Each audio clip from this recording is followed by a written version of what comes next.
A very good morning, friends. I hope you're all doing well. And of course, I hope you've watched the lectures on financial instruments. So, previous session, also on Saturday, we had a discussion on financial instruments with you. And we had a deep discussion on Ind AS 32. And I also started off with Ind AS 109.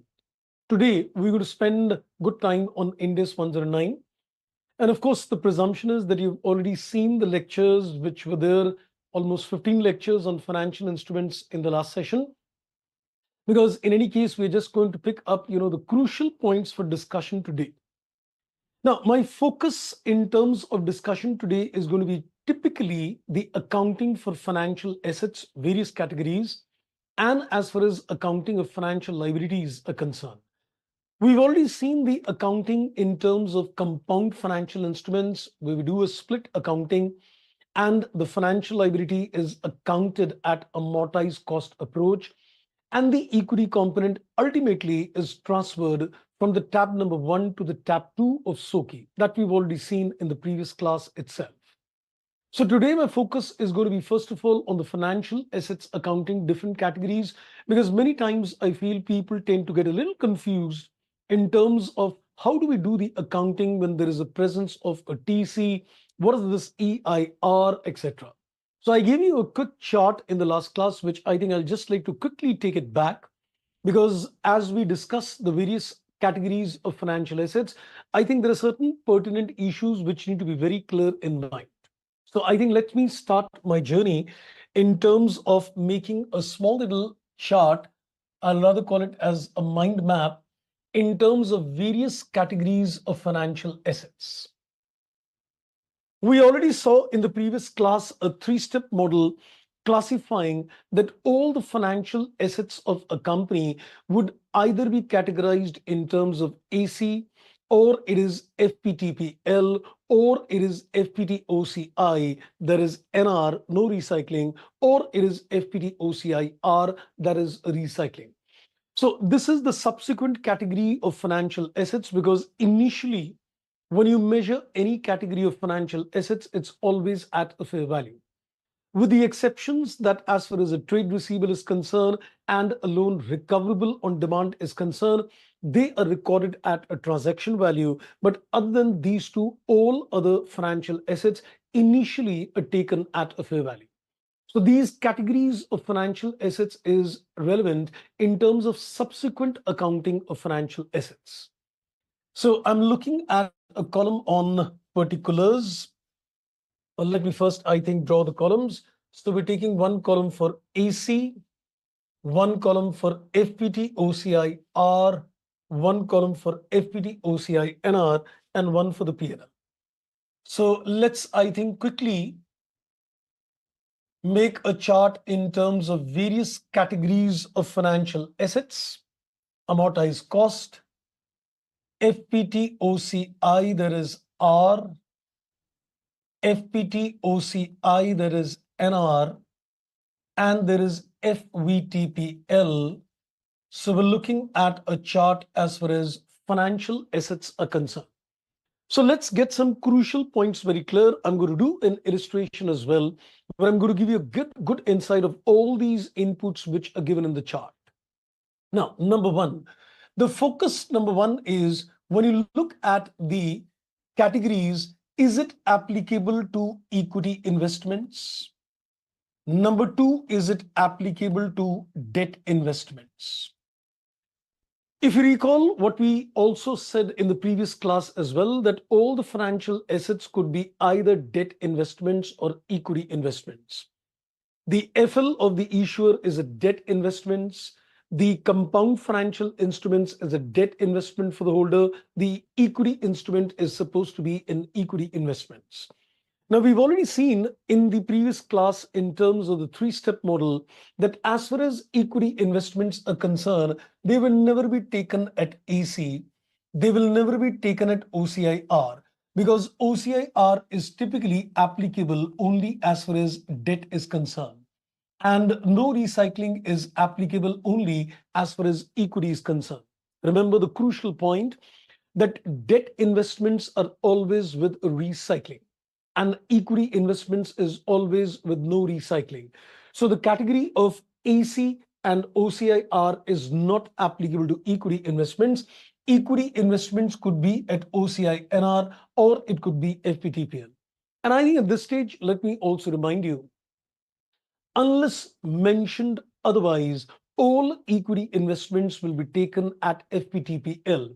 Unless, of course, the question clearly tells you that we've taken an irrevocable option of going in for OCI-NR. So by default, if the question is silent, your equity investments will be taken at FVTPL. So I think let me make a mention out here as well.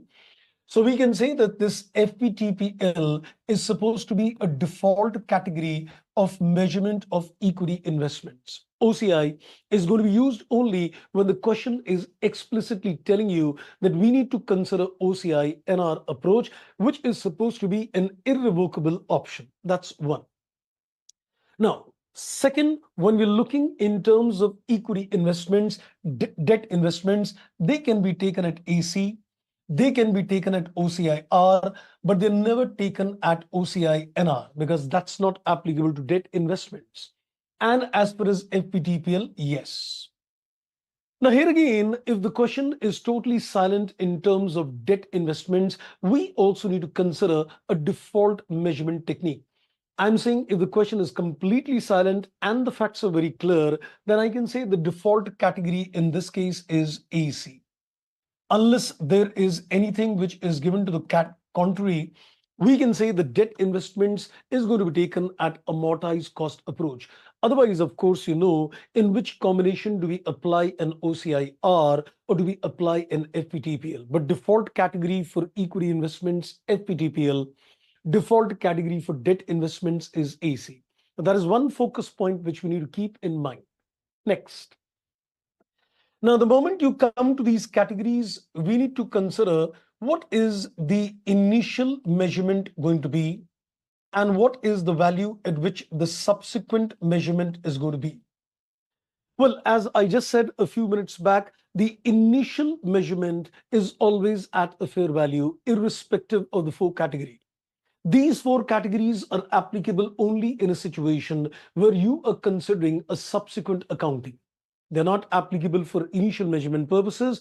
Initially, all the financial assets, except I said debtors, loan recoverable on a demand, is going to be taken at a fair value. So initial recognition is always at a fair value. Irrespective of any of the categories, it is always at a fair value. Now, next input. Now, one thing more, that if there is a presence of a TC, that is a transaction cost. Now, if there is a presence of a TC, you need to remember that in terms of financial assets, you're going to add the transaction cost. Here also, you're going to add the transaction cost. And here also, you're going to add the transaction cost. But in terms of FVTPL, the transaction cost is not added. It is only in terms of FVTPL that the TC is not added, but it is supposed to be immediately expensed. Now, one thing which I like to tell you, and this is very important, that the moment you see a TC in the question, it'll also give rise to an EIR as well. Many students at times, face a little difficulty in terms of deciding when I'm supposed to calculate an effective interest rate. Though I will just do a question and I will give you a note also at that stage where I will clearly pinpoint that there are basically three reasons which would trigger the calculation of EIR, the effective interest rate. If there is any discount on issue, or if there is any premium on redemption, or if there is any transaction cost, trust me, it will trigger the concept of an EIR. The reason is the discount on issue or the premium on redemption or the transaction cost is nothing but it is effectively a part of the interest element itself. The negotiations between the two parties, issuer and holder, would take place in such a way that they negotiate the inflows and outflows accordingly. I think I'll throw a little more light on that when I take up an illustration immediately after this chart. But remember, the presence of a TC will indicate the calculation of EIR. But There is one more important aspect which I think before the subsequent measurement, let me, I think, pinpoint that very clearly in a different color. When we're looking in terms of the calculation of EIR, we need to be very clear when does the concept of EIR applies. The concept of EIR is applicable to AC, it is applicable to OCIR. Yes, it is applicable to OCIR. Many people have got a belief that the concept of EIR applies only in terms of AC. No, it applies in terms of all debt investments. It applies in case of all debt investments except FVTPL category. So if you've got debt investments at AC, EIR applies. If you've got debt investments at OCIR, the concept of EIR applies. It does not apply to equity investments. So OCI-NR, the concept of EIR is not applicable because as it is on equity investments, you're going to get dividends. You're not going to get any interest. So the concept of effective interest rate for easy remembrance is it is related to a debt investments, whether they are taken at AC, whether they are taken at OCIR. But it does not apply in terms of OCI-NR and it does not apply in terms of FVTPL, whether it's a debt equity investments. So we need to be very clear that EIR concept is applicable when it is measured at AC. It is applicable when it is measured at OCIR, but it is not applicable to OCI-NR and it's not applicable in terms of FVTPL. So you need to keep this very clear that the concept of EIR is applicable only to debt investments. I put it again. Is going to be applicable only to debt investments which are taken at AC or FVTOCI-R, not to FVTOCI-NR, not to FVTPL. Next. Now, when we're looking in terms of the subsequent measurement, my focus is in terms of fair value changes. We're looking at, do we capture the fair value changes as a part of the subsequent accounting? Well, leaving AC, we capture the fair value changes in all the categories, except that the fair value changes would enter the P&L or the fair value changes would enter the OCI. So in terms of amortized cost accounting, the fair value changes are not considered.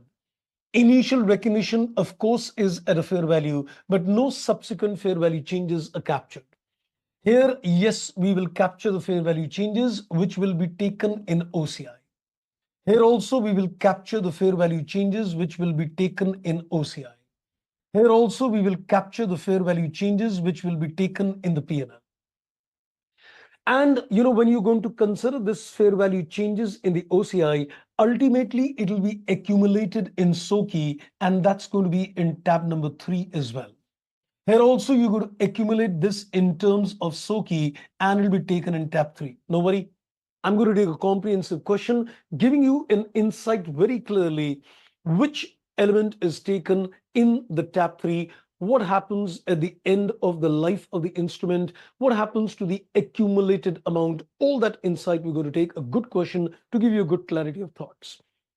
So except for AC category, the fair value changes are captured and they are taken as per the nomenclature, either a fair value through OCI or a fair value through P&L. So you're going to put that in OCI and then accumulate this in tab 3.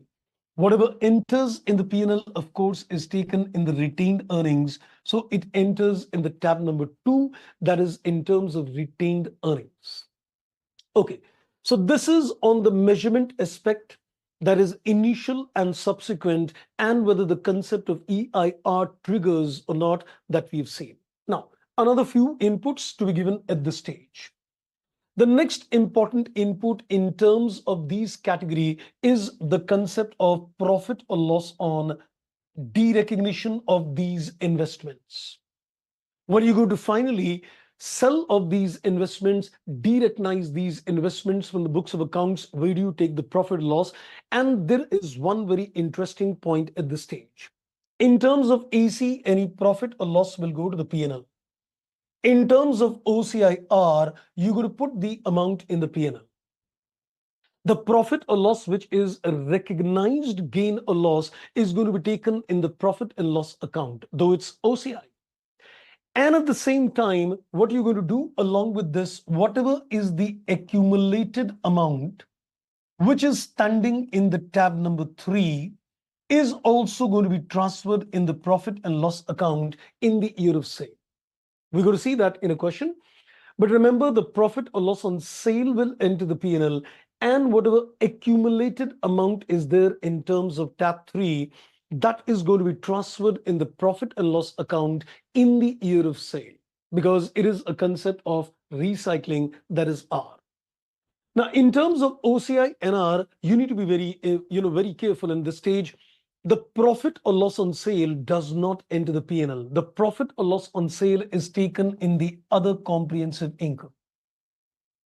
So this is one important input which you need to keep in mind, because here we also tend to get faltered. So we need to consider in this particular case, when you're looking at the profit or loss on sale of equity investments taken at OCI NR, the profit loss does not go to the P&L. The profit loss in this case goes in OCI. Very crucial point. Here the profit loss goes to the P&L, in this case the P&L, but in this case it is not P&L, even though it is a realized gain or loss, but it is entered in the other comprehensive income. And of course, in this case also, you've got an accumulated amount which is standing in the tab number 3. This is not to be taken to P&L, but it is going to be transferred to the tab 2 directly. It's going to be an internal movement within the concept of SOCI. So in this case, the accumulated amount in tab 3 is taken to P&L, and then it indirectly comes to the retained earnings in tab 2. But in terms of equity investments, the accumulated amount in tab 3 is going to be taken in terms of tab 2 directly without routing in the P&L, because the concept is no recycling. We're going to see that in a practical illustration. And in terms of FVTPL, any profit or loss on sale is going to be taken in P&L. So I think this chart is a very crucial chart, because this will give you a very clear-cut idea in terms of certain inputs you need to remember. That in terms of AC, the fair value changes are not taken. The initial recognition is all at a fair value. The second inputs you need to consider, EIR is applicable in terms of AC and OCIR, not OCI, NR, and FVTPL. Applies only to debt investments. The number third focus is the profit or loss on equity investments, OCI, NR, is taken in the OCI and not in the P&L. And then finally, a last little input, and that is in terms of impairment. Does the concept of impairment ECL model apply in terms of these category, and where do you take that profit or loss? Where do you take the impairment? So in this particular case, AC impairment does apply and it is taken in the P&L. OCI also, the impairment applies and it is taken in the P&L. So the impairment is applicable. The impairment is applicable and it enters the P&L, which means in this particular case, if there is any impairment loss, you need to split, mind it carefully. If there is any impairment loss, you need to split the fair value change in terms of two components. What is the impairment loss enters the P&L, and the fair value change other than impairment enters the OCI. So at the end of the year, you will consider what is the fair value change, split the fair value change in terms of impairment, it goes in the P&L, and the other remaining amount enters the OCI. So not the entire fair value change at the end of the year is going to be taken in the OCI. You're going to split the fair value change in terms of impairment, which goes in the P&L, and the remaining element is taken in the OCI.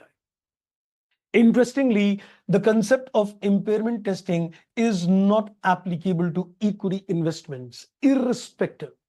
They are taken at OCI NR or they're taken at FVTPL.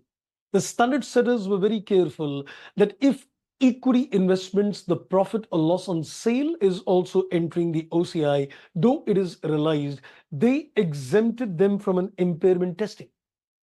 So equity investments, remember, I'm saying equity investments, remember, there is no impairment. So that is another focus point which you need to keep in mind, that as far as equity investments are concerned, there is going to be no impairment testing which would apply. So I think in this entire chart, A lot of things you remember, but I think 4 focus points which you need to keep very clear in the mind, because that could be, a little disturbing. Number one, you need to consider, I would say rather, let's consider 5 points, 5 crucial points, 5 fingers on the hand. So let's consider 5 crucial points in terms of things. Your debt investments are measured at a default category called AC. Your equity investments are measured at a default category that is FVTPL. That's one. Second, the concept of EIR applies to debt investments at AC as well as OCIR. Number three, equity investments are never tested for impairment testing. And number four, equity investments at OCI NR is taken, the profit or loss is taken in terms of OCI. That is the 4 focus points. And what you need to consider, the 5th focus point is the concept of NR and R. In case of R, the accumulated amount goes in P&L. In case of NR, it is directly a movement from tab 3 to tab 2. So these are the 5 crucial points which you need to remember in terms of financial asset accounting. Let me see if there are some more questions coming in, or otherwise let's take the journey forward. Okay, great. So with this inputs now, let me take a comprehensive question, because I want to give you a very good clarity in terms of all these 4 categories of accounting. And in the question, you're going to see all the inputs. I'm going to give you the inputs till the last year. That means till the maturity. Let's begin. So I'm going to take a question from my end. I'll give you the simple facts of this particular question, and we will consider this particular question, and we'll see the different permutation combinations of accounting. So look at this illustration very carefully. In case you feel a little challenge in terms of things, put your questions across.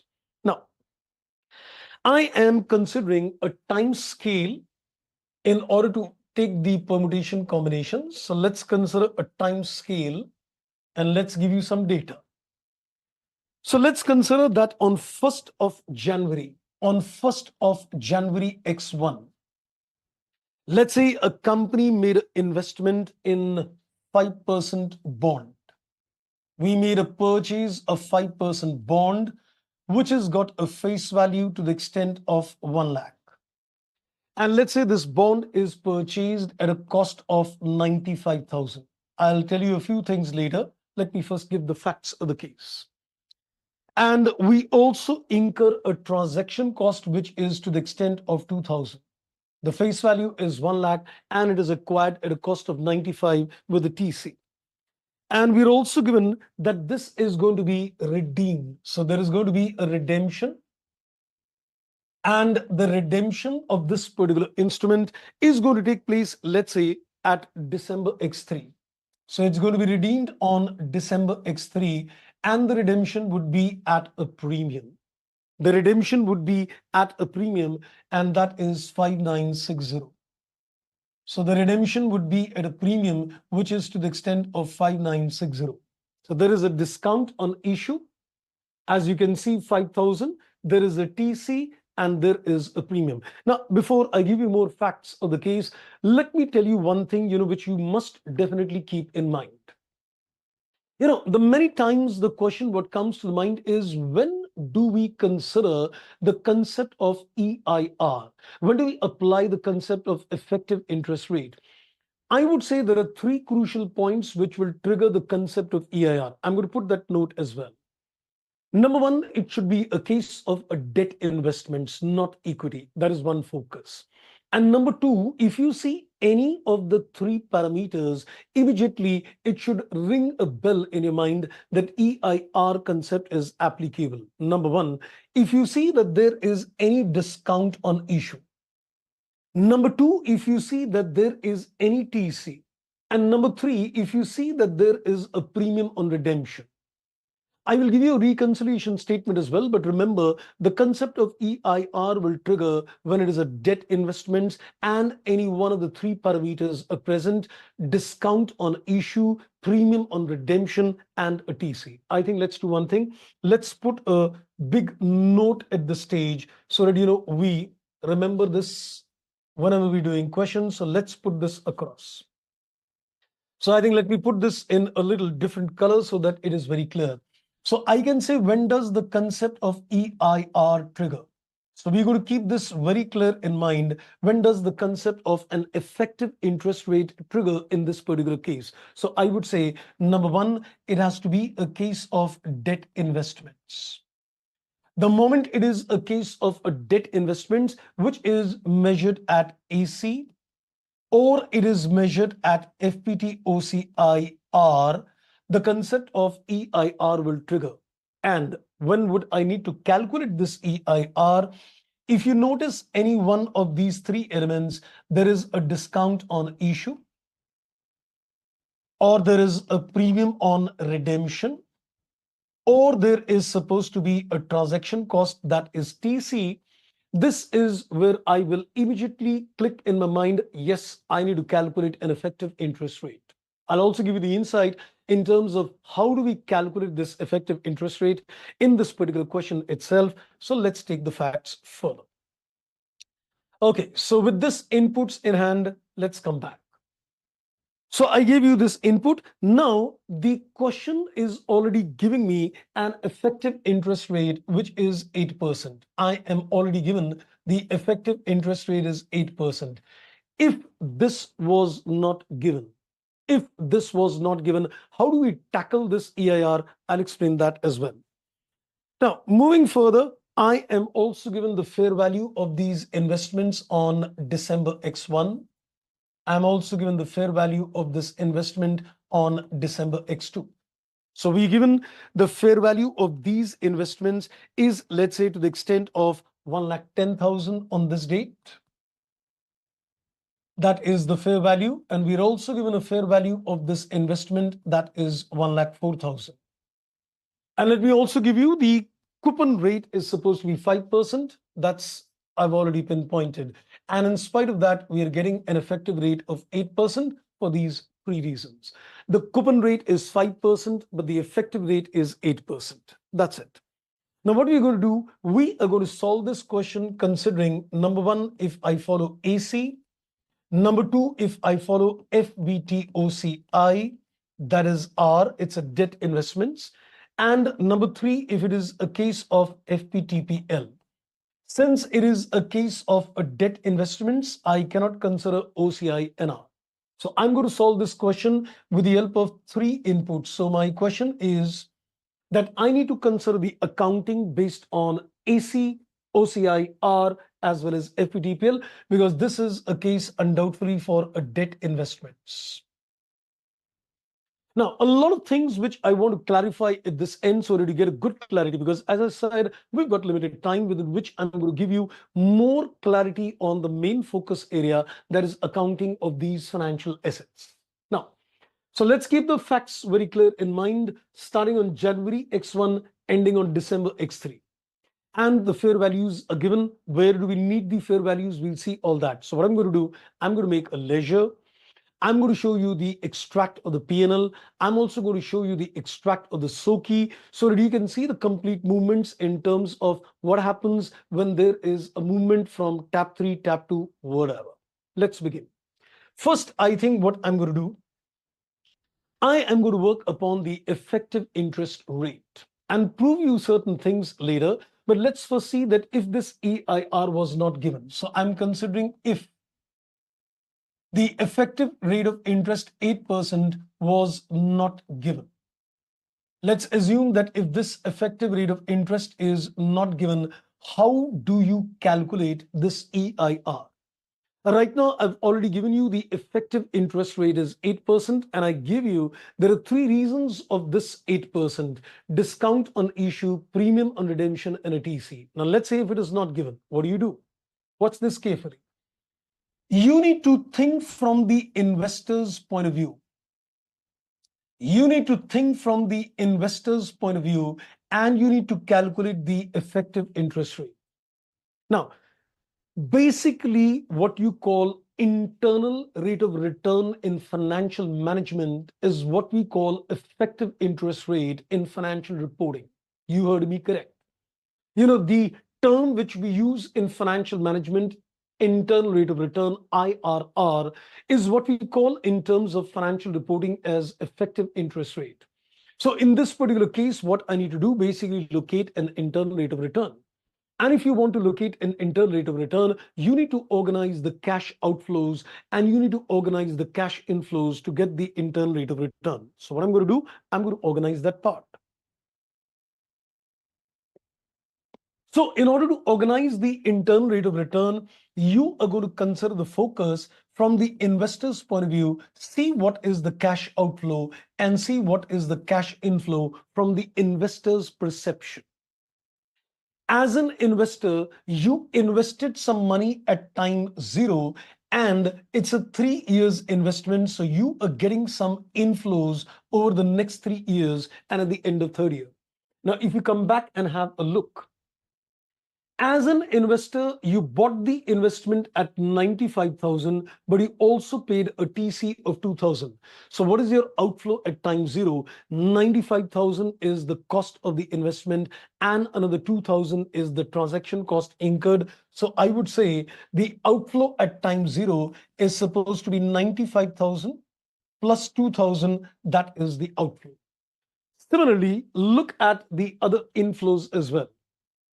Now, in this particular case, I'm going to get a 5% coupon rate on the face value. You're never going to get the amount of interest on the cost.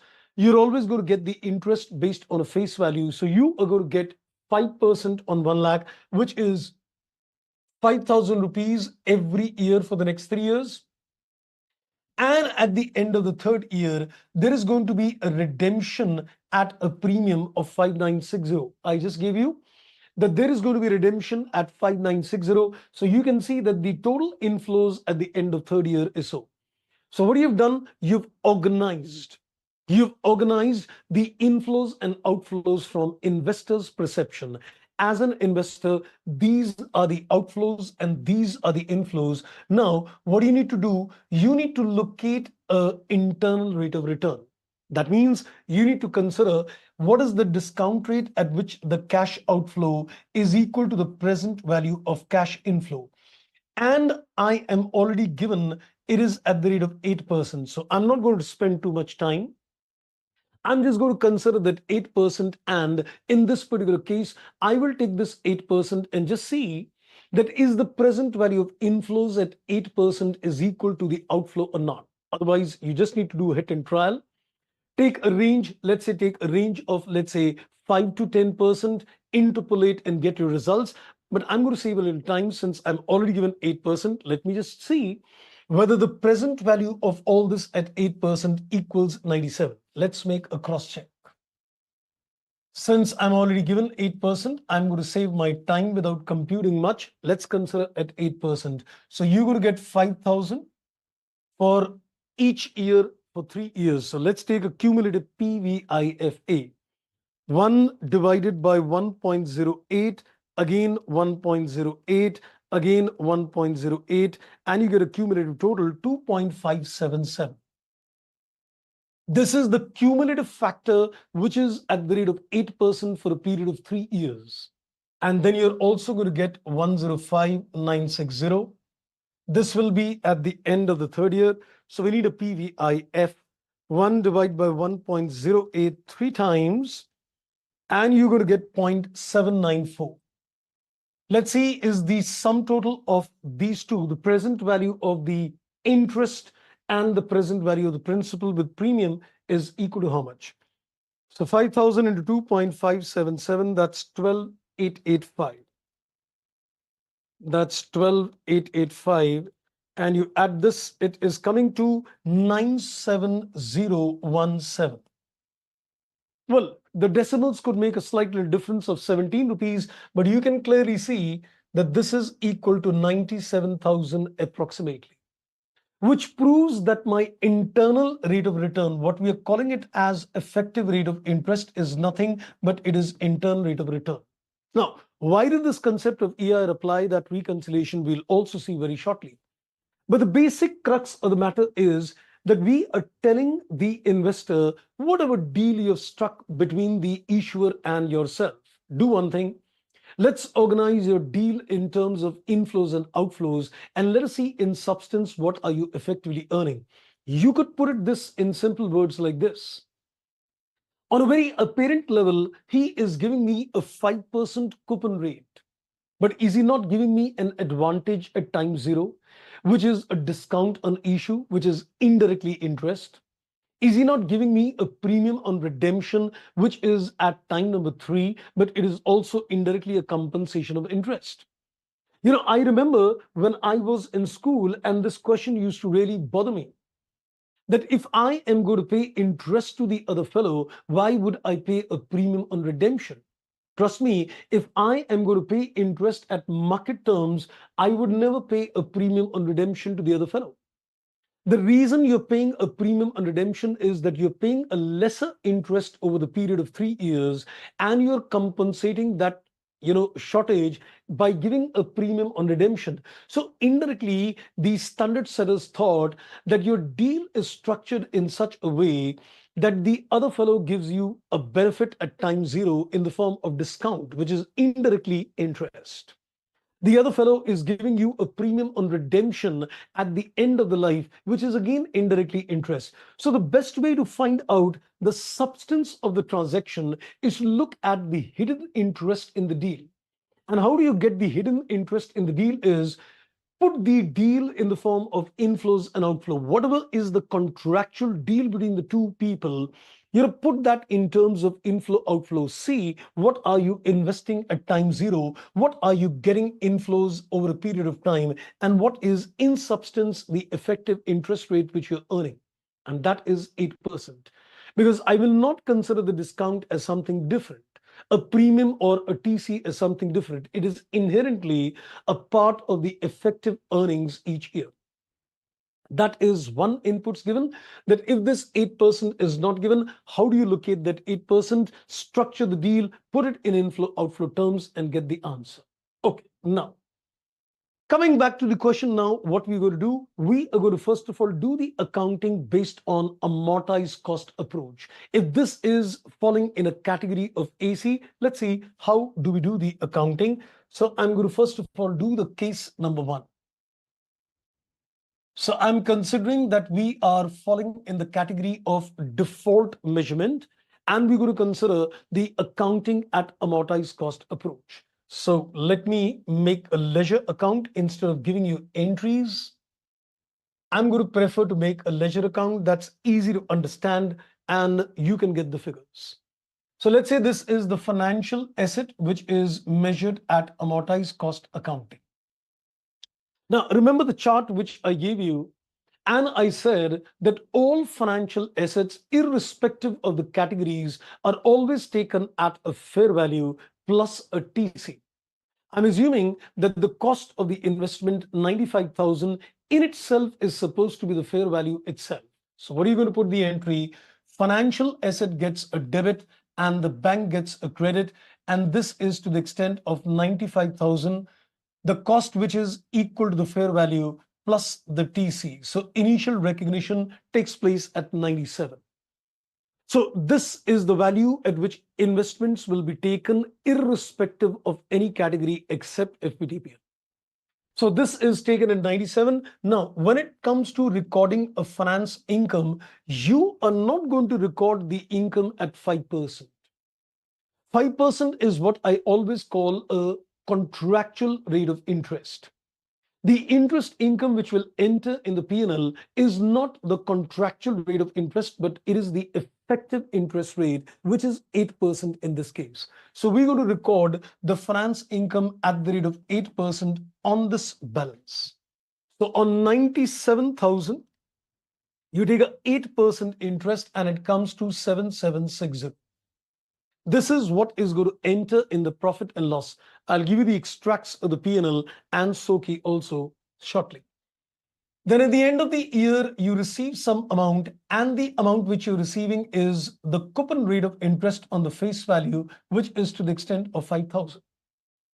What we do generally, we prepare what we call an amortization chart. I would say it's a matter of choice. You want to make an amortization chart, you do that. You want to make a ledger, do that. I prefer a ledger because, the movements are very clear and you can capture them well. So let's take the balance CD as a balancing figure. And this is how the first year ledger is going to look like. So let's take the balance CD as a balancing figure. 97,7760 minus 5,000. This works out at 99,760.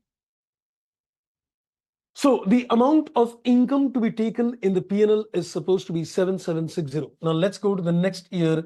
This CD becomes the opening balance next year. We again take the finance income on this outstanding balance at the rate of 8%.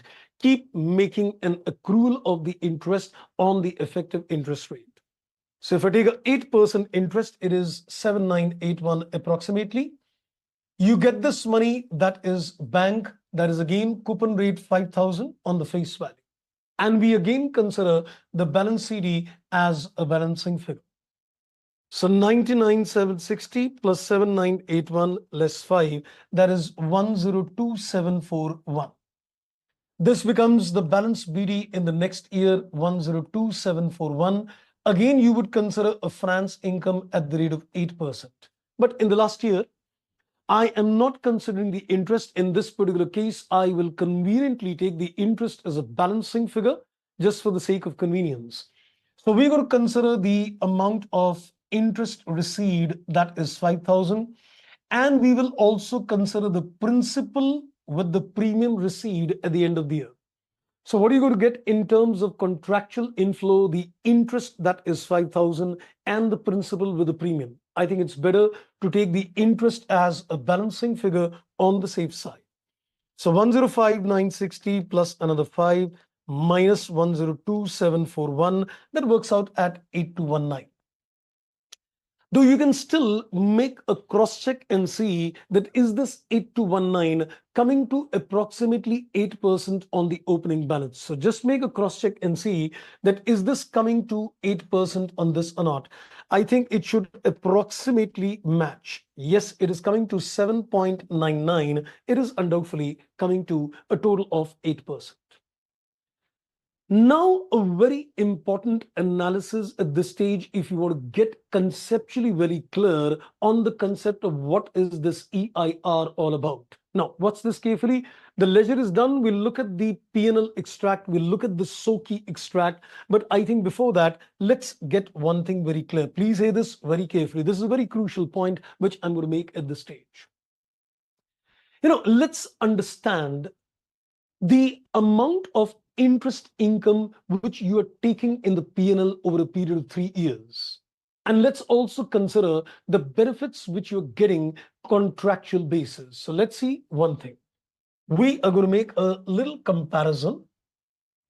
And I want to understand the finance income which is taken in the profit and loss account over a period of 3 years. Now, what I've done, I've taken this income in the P&L for each of these 3 years. Let me just add this up. 7760 is the income for the first year. 7981 is the income for the second year. And 8219 is the income for the third year. At the end of the day, I would say every person understands that what you are receiving could be in a different pattern. But what you're going to give a credit to the P&L, the totals should match. I put it again. You may receive an income in a different flow, but you may credit the P&L in a different flow. But at the end of the day, the total amount collected and the total amount credited to the P&L has to be equal amount. So this is the amount which you're crediting to the P&L irrespective of what the collection is happening. So let's add this up. 7760, 7981 and 8219, it comes to 23,960. This is the credit to the profit and loss over a period of 3 years on a uniform basis. This is a credit in year 1, year 2, year 3, as we can see in the ledger. Now let's see what is the benefits you are getting based on the contractual deal. Now there are a couple of benefits which I'm getting at different points of time. At the time zero, I got a discount of 5,000 on the face value. The issuer gave me a benefit of 5,000 at time zero itself. Then at time zero, I also incurred a TC, which is to the extent of 2,000. So I'm looking at the different timing factors when the benefits and the cost is taking place. I got a benefit of discount at time 0. I incur a TC of 2000. Then I am getting from T1 to T3 at the end of the first year, at the end of the second year, and at the end of the third year, a coupon rate of 5,000 for a period of 3 years that works out at 15,000. That's another benefit obtained. And then I also got a benefit in the third year, which is to the extent of the premium on redemption. Well, I think I would understand this as a layman, and you would also appreciate me this as a layman. At the end of the day, the total benefits received should be equal to this 23,960. Let's make a check. So in this particular case, 5,000 minus the TC plus another 15 plus 5,960, and wow, that works out at 23,960. Now, understand this particular concept, with the inputs I'm going to give you. This is what you're crediting in the end of the first year, at the end of the second year, and at the end of the third year. So what is the spirit of the standard in terms of amortized cost accounting when you're calculating an EIR? You cannot stop two people from making a deal they want. Please hear the words very carefully. You cannot stop two people from contracting the way they want. If two people are ready, he says, I give you a benefit of discount right now. I'm going to give you a premium redemption at a later stage, and I'm going to indirectly reduce the interest to be given to you. The fellow will definitely give you a lesser interest if he's willing to give you a premium on redemption, or he's willing to give you a discount on issue. So the pattern of benefit is contractually agreed in a certain way. At the end of the day, I cannot consider your contract as a basis of accounting. If you contract and you decide a deal between the other fellow, I can't consider that as the basis of accounting. I need to consider that irrespective how you contractually agree, in effect, the benefit to be taken in the P&L is going to be like this. Your collection patterns could be different. Mind it. Your collection patterns could be different, but at the end of the day, I am going to credit the P&L based on the effective earnings which you're getting. So I hope you've got the picture in terms of EIR. And that's the reason I very clearly said, and I think I'm going to highlight that point once again. When does the concept of an effective interest rate trigger? The concept of effective interest rate triggers in a situation, number one, it has got to be a debt investment that is measured at AC or it is measured at OCIR, not if it is measured at FVTPL. The concept of EIR is not at all applicable to equity investments. And the concept of EIR triggers only when there is a presence of either one or all the three or any two. The moment you see in the question there is a discount on issue, I would say yes, EIR. There is a premium on redemption, I would say EIR.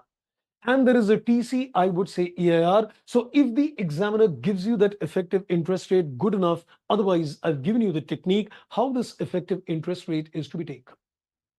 I believe I'm pretty much clear on the issue.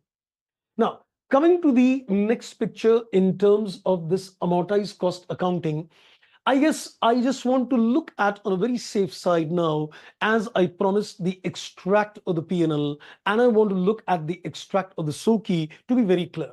I'm going to do that in terms of other inputs as well. So let's do one thing. Let's, I think, first of all, consider the extract of the income statement to be very clear with the picture. And let's also consider the extract of the statement of changes in equity as well. We know that as far as SOCI is concerned, it is divided in terms of 3 tabs. I remember, last time somebody asking, I think Abrakesh was asking me questions that, how does this get represented? And I said, in the next session, I'm going to give you movements in terms of all these things. So let's consider that this is the income statement extract. And let's consider this is my SOCI extract, statement of changes in equity. This is my tab 1, which is equity component of compound financial instruments. This is my tab number 2, which is reserve and surplus. And it includes the retained earnings as well. And then there is a tab number 3, which is other comprehensive income. And this is the equity component of a compound financial instrument. So if you look at your statement of changes in equity, you need to remember that there are a total of 3 different tabs in SOCI. One is the equity component of CFI, tab 1. Then this is a reserve and surplus, which has got capital reserve, security premium, retained earnings. And there is a tab 3, anything which enters in the other comprehensive income is supposed to be taken in tab 3. Now, let's consider this is year 1, this is year 2, and this is year 3. So we are considering profit and loss. We are considering OCI, that is no recycling, and we are considering recycling. And let's consider this is the total comprehensive income as well. So this gives me my total comprehensive income. Now, just as I said, for clarity of thought, let's look at the extracts of the income statement in AC accounting.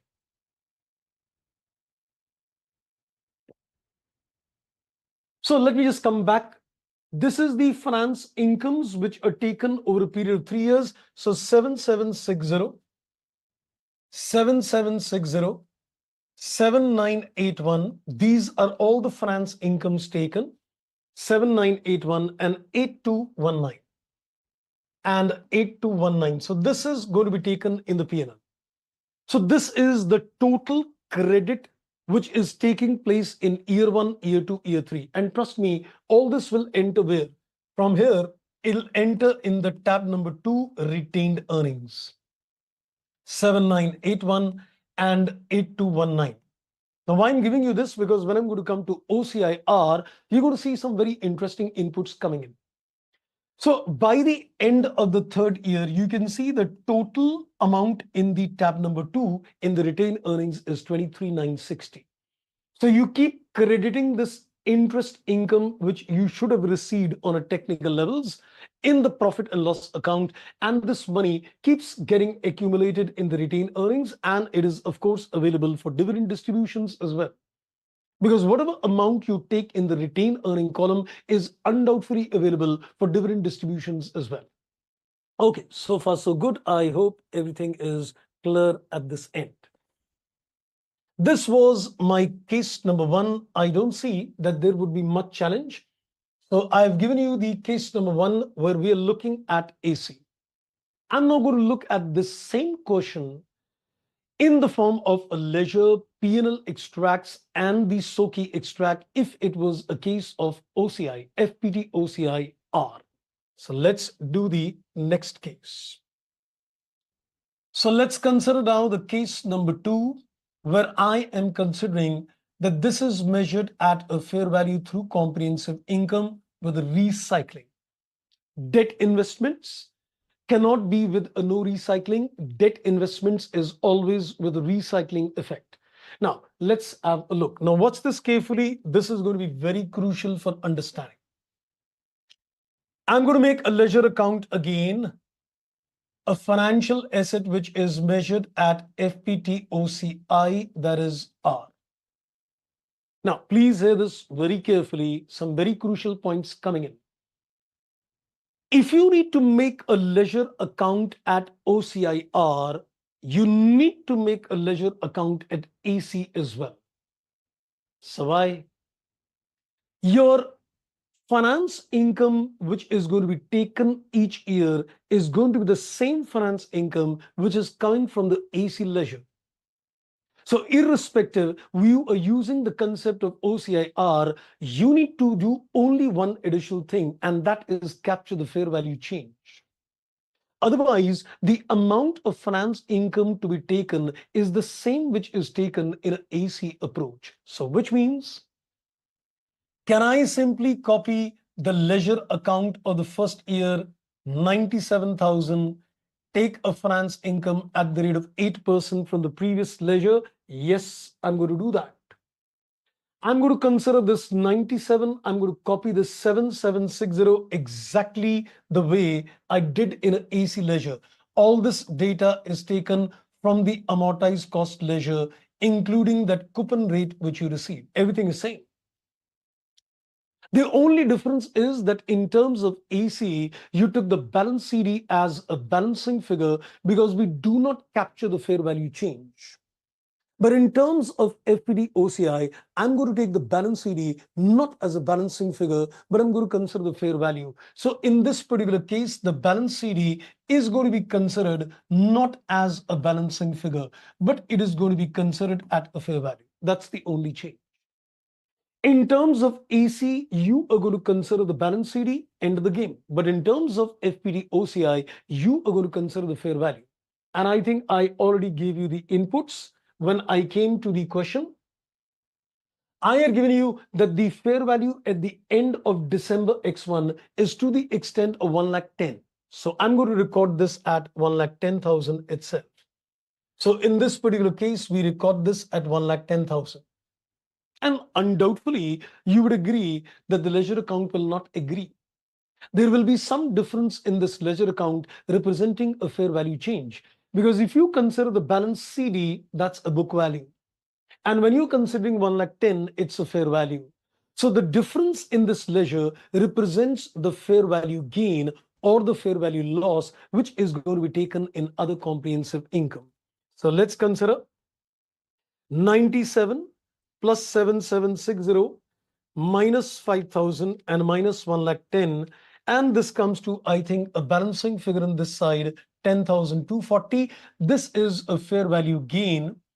And this fair value gain is going to be entered in the other comprehensive income. No worry, I'll show you the extract of the P&L and the OCI after the ledger. So this is how the ledger account for the first year is done. Now, another thing which I like to put across at this stage, which I gave you initially. Right now, I'm getting a fair value gain, but let's say if I was getting a fair value loss. Let's assume that if I was getting a fair value loss on this side and you put that in OCI.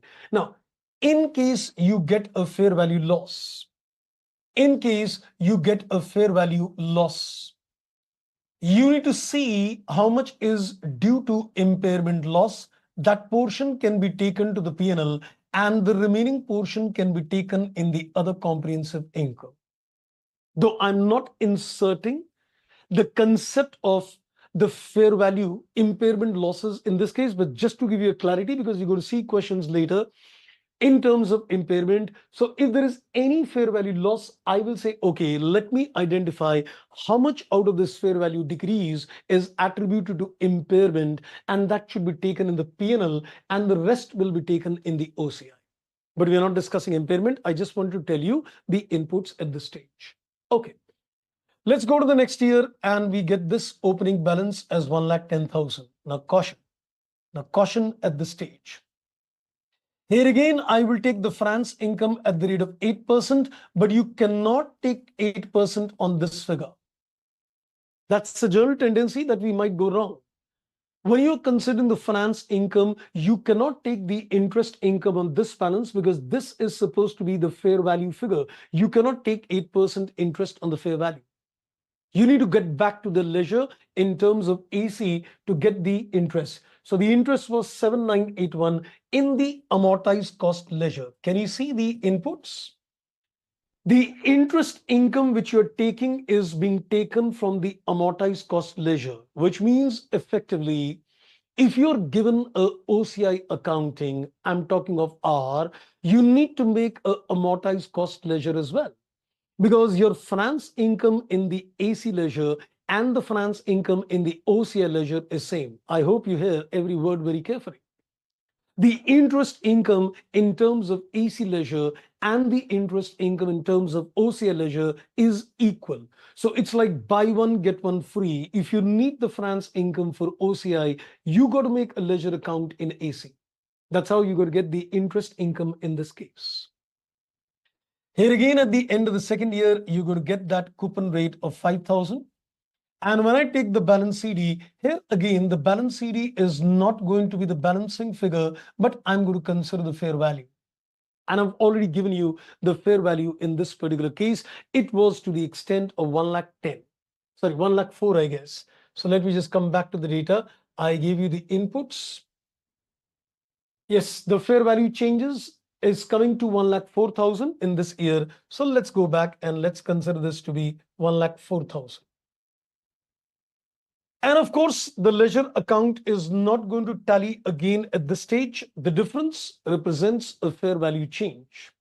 I know you must be thinking, let's look at the extract of the income statement. And in terms of SOCI, we're getting excited to look at the movements in terms of SOCI. No worry, I'm going to do that shortly as well to give you clarity. So let's see the balancing figure. This is coming to 1,10,791 minus 1,09,000. This time we're getting a balancing figure on this side that is 8,981. That's a fair value loss. And this fair value loss will also be taken in the other comprehensive income. And again, to remind you, out of this fair value changes, if there was any impairment loss, I would have taken in the P&L, rest would have been taken in OCI, but I'm not considering that there is any impairment aspects at this stage. Now, ideally, let me pinpoint one thing before it creates a confusion in mind. Ideally, when you're looking at the concept of OCI, it is a case where the investments might be kept till maturity or it might be sold. Because when you consider an EC approach, the objective is to hold the investments till maturity. And when you're considering the investments at OCI, it is a dual objective that you might keep them till maturity. You might sell those investments. So it's a dual objective. But in this case, I'm not selling the investment. So I'm going to continue and keep it till maturity. So let's go to the third year. We get the opening balance 1,04,000. And again, when you consider the finance income at the rate of 8%, remember, you cannot take it on this opening balance. You need to go to the AC ledger, get the same finance income, and that is 8,219. So this is again taken from the AC ledger. And since I'm holding till maturity, I get 5,000 coupon rate. I also get the face value, including the premium. And again, there will be a difference in the ledger, which is again the fair value gain or the fair value loss. So this is 1,04,000, 8,219 minus 110,960. We are getting a figure 1,259. This is again a fair value loss, and that will be taken in the other comprehensive income. Now it's time to do some deeper analysis to get some more clarity of thoughts. So watch my analysis very carefully as I go forward. I've given you the inputs of how do we make a ledger account in terms of AOCI recycling, but I also will give you a little more insights at this stage in terms of some deeper analysis. So watch my analysis very carefully now at this stage. Number one, if you notice, I'm getting a fair value gain in the first year, I'm getting a fair value loss in the second year, and I'm getting a fair value loss in the third year. I just want to add the gains and losses of year one, year two, year three, and want to do some analysis. So let's do one thing. Let's consider 10,240 minus 8,981 and minus 1,259. Wow. If you take the sum total of all these gains and losses, 1 plus 2 plus 3, it is coming equal to 0. Wow. Is that a chance? Or is this something which is got to be when I add up the unrealized gains and losses of 3 years? Well, let me pinpoint it's not a chance. It's not a chance. The reason is I never made a sale of the investment. The unrealized gains or the unrealized losses never became realized. Since you kept holding that investment for a period of 3 years, at the end of the day, the unrealized gains and losses will never get converted to realized gains and losses. Because in my particular accounting, what I presumed that you're going to hold the investment till maturity.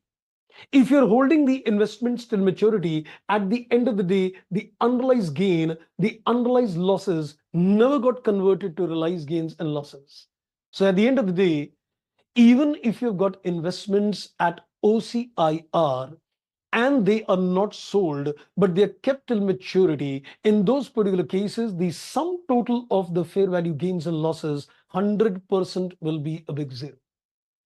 But if you would have sold them in between, let's say in the second year or in between the third year, then in those particular cases, you would have got a gain or loss which would have got realized. So that is one input which I wanted to give you.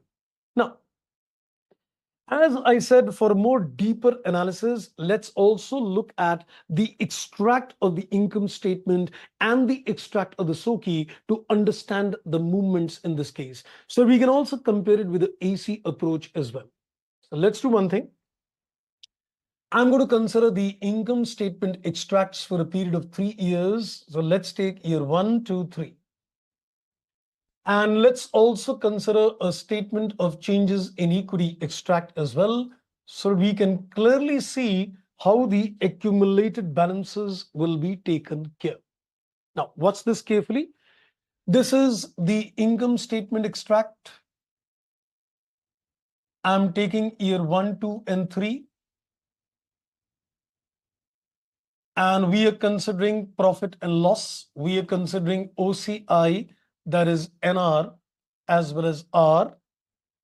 And this is my total comprehensive income. This becomes my total comprehensive income. And I take this SOCI, this is tab 1, this is tab 2, and this is tab 3. So this is my SOCI extract. And just to remind you, the tab 1 is the equity component of CFI.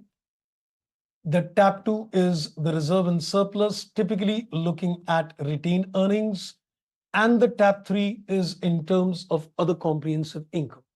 Now let's have a look in this particular case. Now let's have a look very carefully on this case.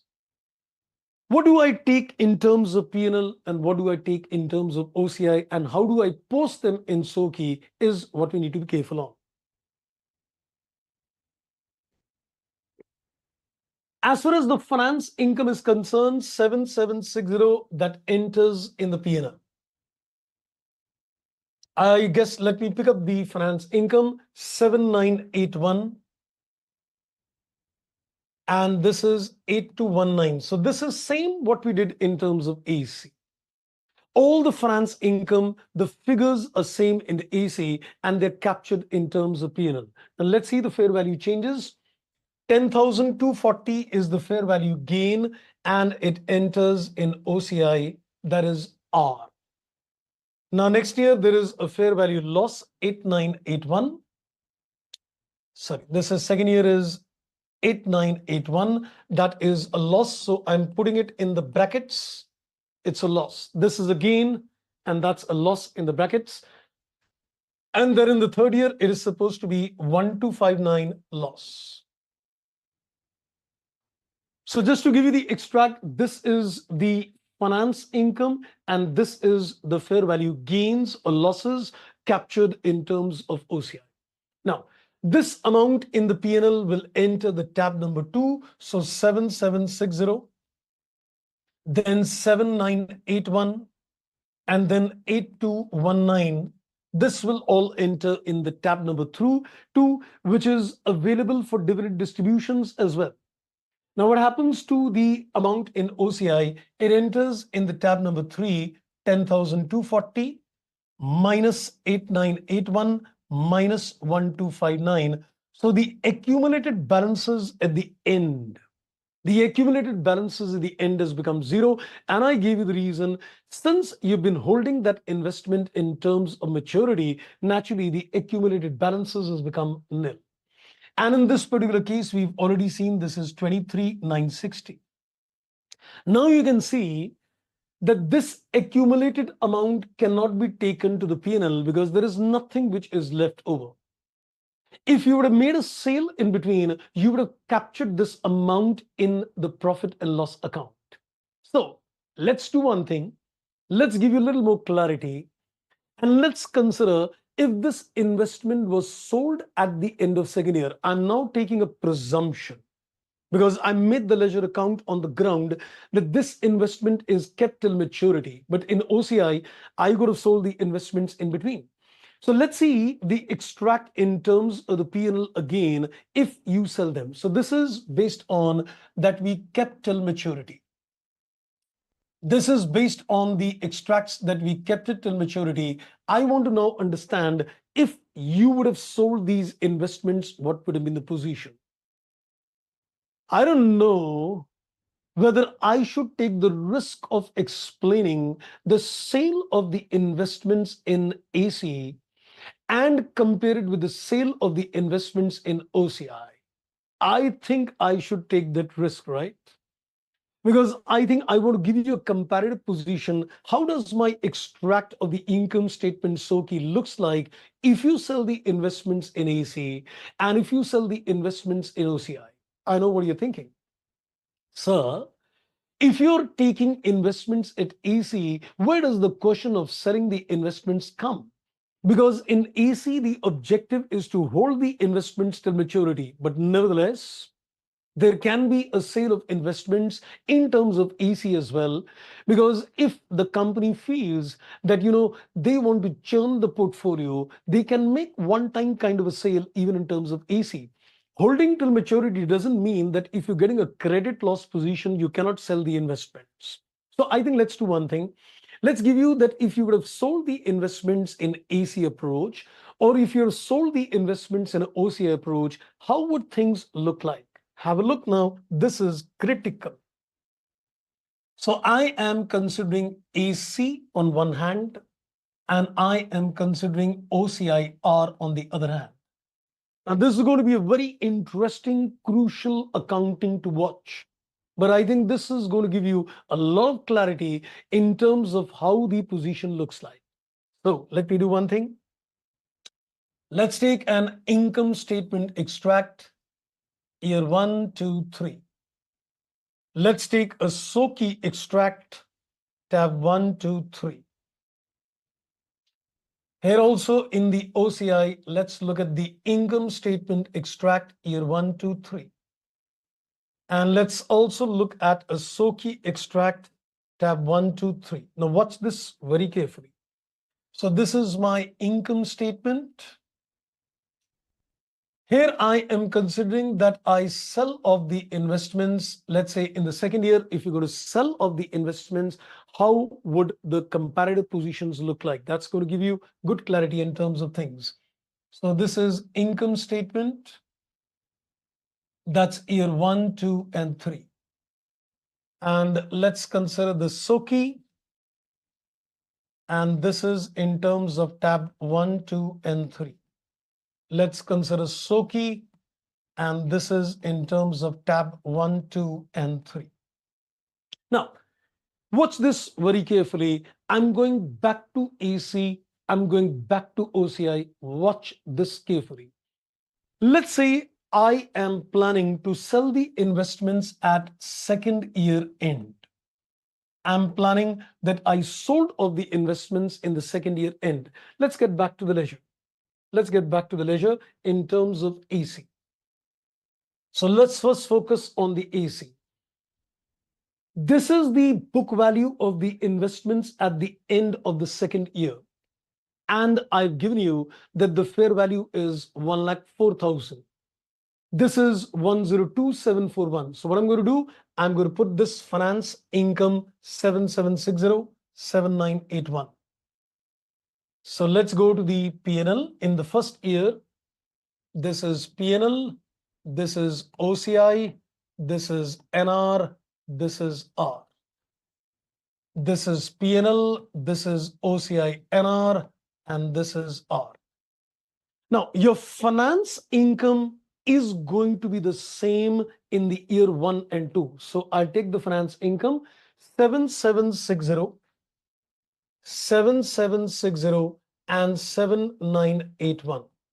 This is the position at the end of the second year. Now, I made a sale of the investment in the second year end. So you need to compute the profit loss on sale, compare the book value of the investment versus the sale proceed. Let's say the sale is made at a fair value, which is 1,04,000. So this profit on sale is also going to be entered in the P&L. Let's see the profit loss on sale. So if you look at the book value of the investment, let's look at the book value of the investment. So what is the book value of the investment? 102741. 102741. So book value is 102741 and it is sold at a fair value which is 1,04,000. So you're getting a profit on sale. So let's take the difference. This is 102741 versus 1,04,000. There is a profit on sale 1259. Wow.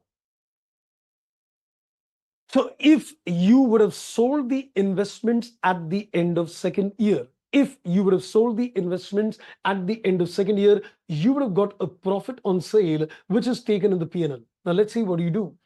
You take this 7760 in tab 2, you take that 7981 in tab 2, you take that profit on sale 1259 in tab 2. Let's see what is the accumulated amount at the end of second year in the tab number 2. So 7760, 7981 and 1259, that works out a total of 17,000. This is EC if the investment is sold at the end of the second year. Now, let's go to the OCI. The interest income would remain the same, 7760 and 7981. I'm also going to capture the fair value gains or loss in terms of OCI. So let's go to the fair value gains. 10,240 was the fair value gain that enters in the OCI, 10,240. Now, before the second year, you are making a sale of the investment. Before the second, that means at the end of the second year. So I'm not going to capture any fair value changes now. Or I can capture the fair value change and then record the gain or loss, but let's not capture the fair value gain. So now look at the ledger account carefully in this case. Now let's look at the ledger account. In the second year, what is the book value in the ledger? See the book value in the ledger. 1,10,000 plus 7,981 minus 5,000. The book value in this ledger, is supposed to be 112,981. I am calculating the book value in the ledger at the end of second year. So I've taken this 1,10,000 plus 7,981 minus the bank figure, got the balancing figure 112,981. And you're going to sell this at 1,04,000. So 112,981. Let me just take the book value. So if you were to calculate a profit loss on sale, it will enter the P&L. So what is the book value of this investment? 112,981. This is the book value of the investment at the end of the second year based on the OCI ledger.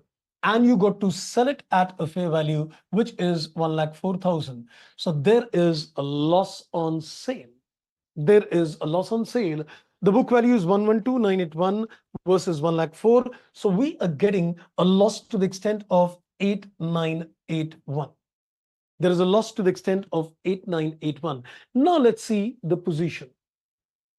You would have taken this 7760 in tab 2.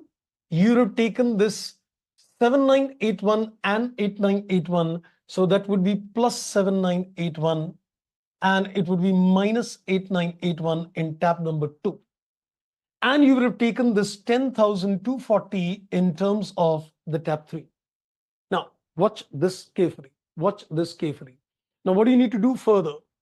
This is the last crucial point, what you need to do further. So watch this carefully. This is now the concept of recycling. The moment this investment is sold,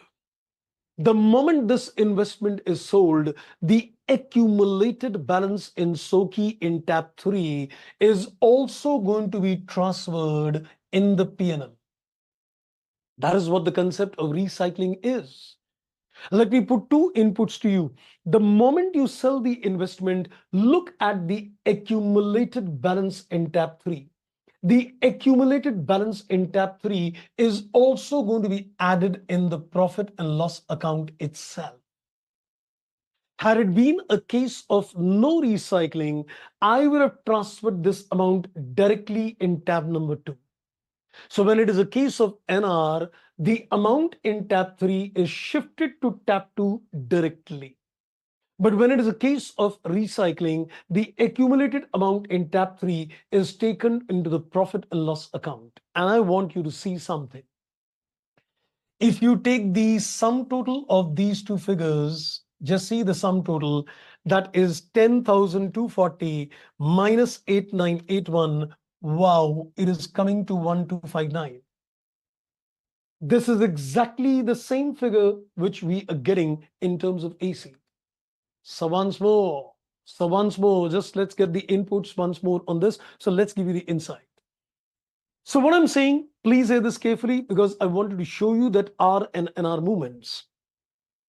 When it is a case of OCI R, mind the words carefully. When it is a case of OCI R, in this particular case, whatever is the accumulated balance in tab 3 is going to be recycled in the P&L. Number 2, when it is a case of OCI NR, the accumulated balance in tab 3 is going to be directly shifted to tab number 2. So when it is recycling, it is taken to the P&L, and then from the P&L, it will directly come to the tab 2. But when it is a case of no recycling, you are going to put it, no recycling, you're going to directly shift it to tab 2. But you're going to see something very interesting. At the end of the day, the profit loss on sale in AC and the profit loss on sale in terms of OCI will match. Here you got the profit on sale 1259. Here you got a loss on sale 8981. But when you take that accumulated amount along with the loss on sale, the figure 1259 is going to 100% match in this particular case. Because at the end of the day, if you ask me, if you add them together, you get the realized gain or loss. And this is exactly the realized gain or loss. Whatever amount is there in tab 3 is nothing but it is unrealized gains getting accumulated in tab 3. So once the investment is sold, that unrealized gain translates into a realized gain. And when you put that in the P&L, the sum total of this unrealized gains and realized gains put together gives you the net realized gain. And that will always be equal. So in this particular case, this 10,240 is got reduced and this becomes nil because you have transferred it to the P&L. So the tab 3 gets empty. And you got transferring that 10,240 out here. Now let's see what is the sum total of the tab 2 as well.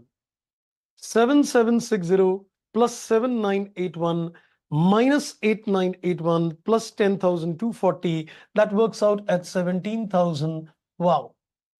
You can see that 17,000 appearing in both the cases is common. I hope I am pretty much clear on the agenda. In this particular case, now we can see that the sum total in the tab number 2 in terms of OCI and the sum total in terms of tab 2 AC, 100% match. It'll match. At the end of the day, it is only, the difference in terms of AC and OCI is only one difference. In terms of ACI, you don't take fair value changes. In terms of, AC, you don't take fair value changes. In terms of OCI, you capture the fair value changes. But those fair value changes are temporarily parked in terms of OCI, and then they're accumulated in terms of tab 3. It's only when you sell the investments, the accumulated amount gets triggered as realized, and then it gets transferred to the P&L. So at the end of the day, if you look at the net resultant accounting in terms of AC or in terms of OCI, they are 100% the same. Okay, so far so good. So I think this part is done. Let me now take it further. I'm still not done with the comprehensive question.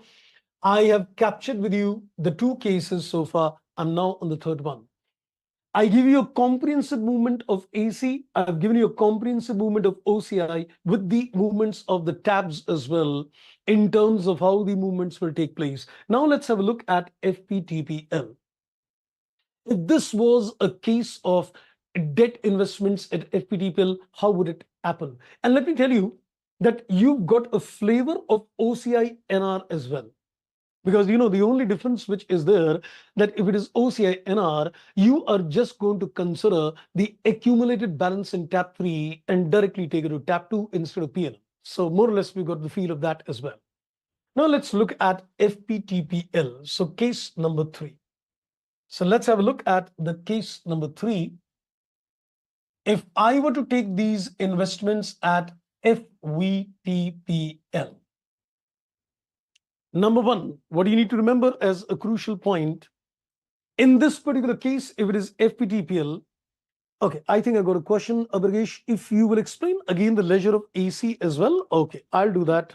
I'll put that again to you, not an issue.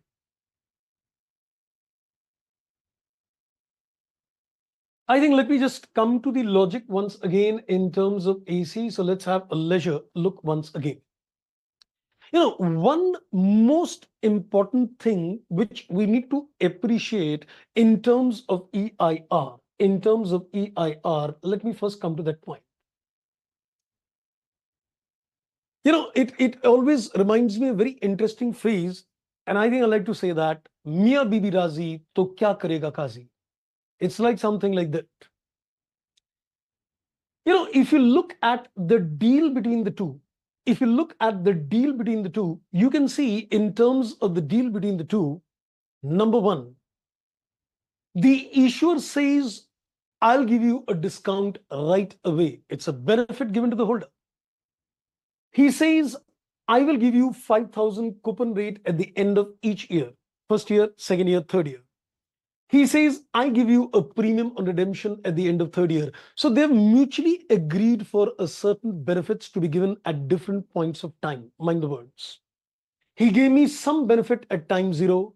He gave me some benefit at the end of third year. He gave me some benefits over a period of 1, 2, 3 years. Now, my problem is that I make my profit and loss account at the end of each year.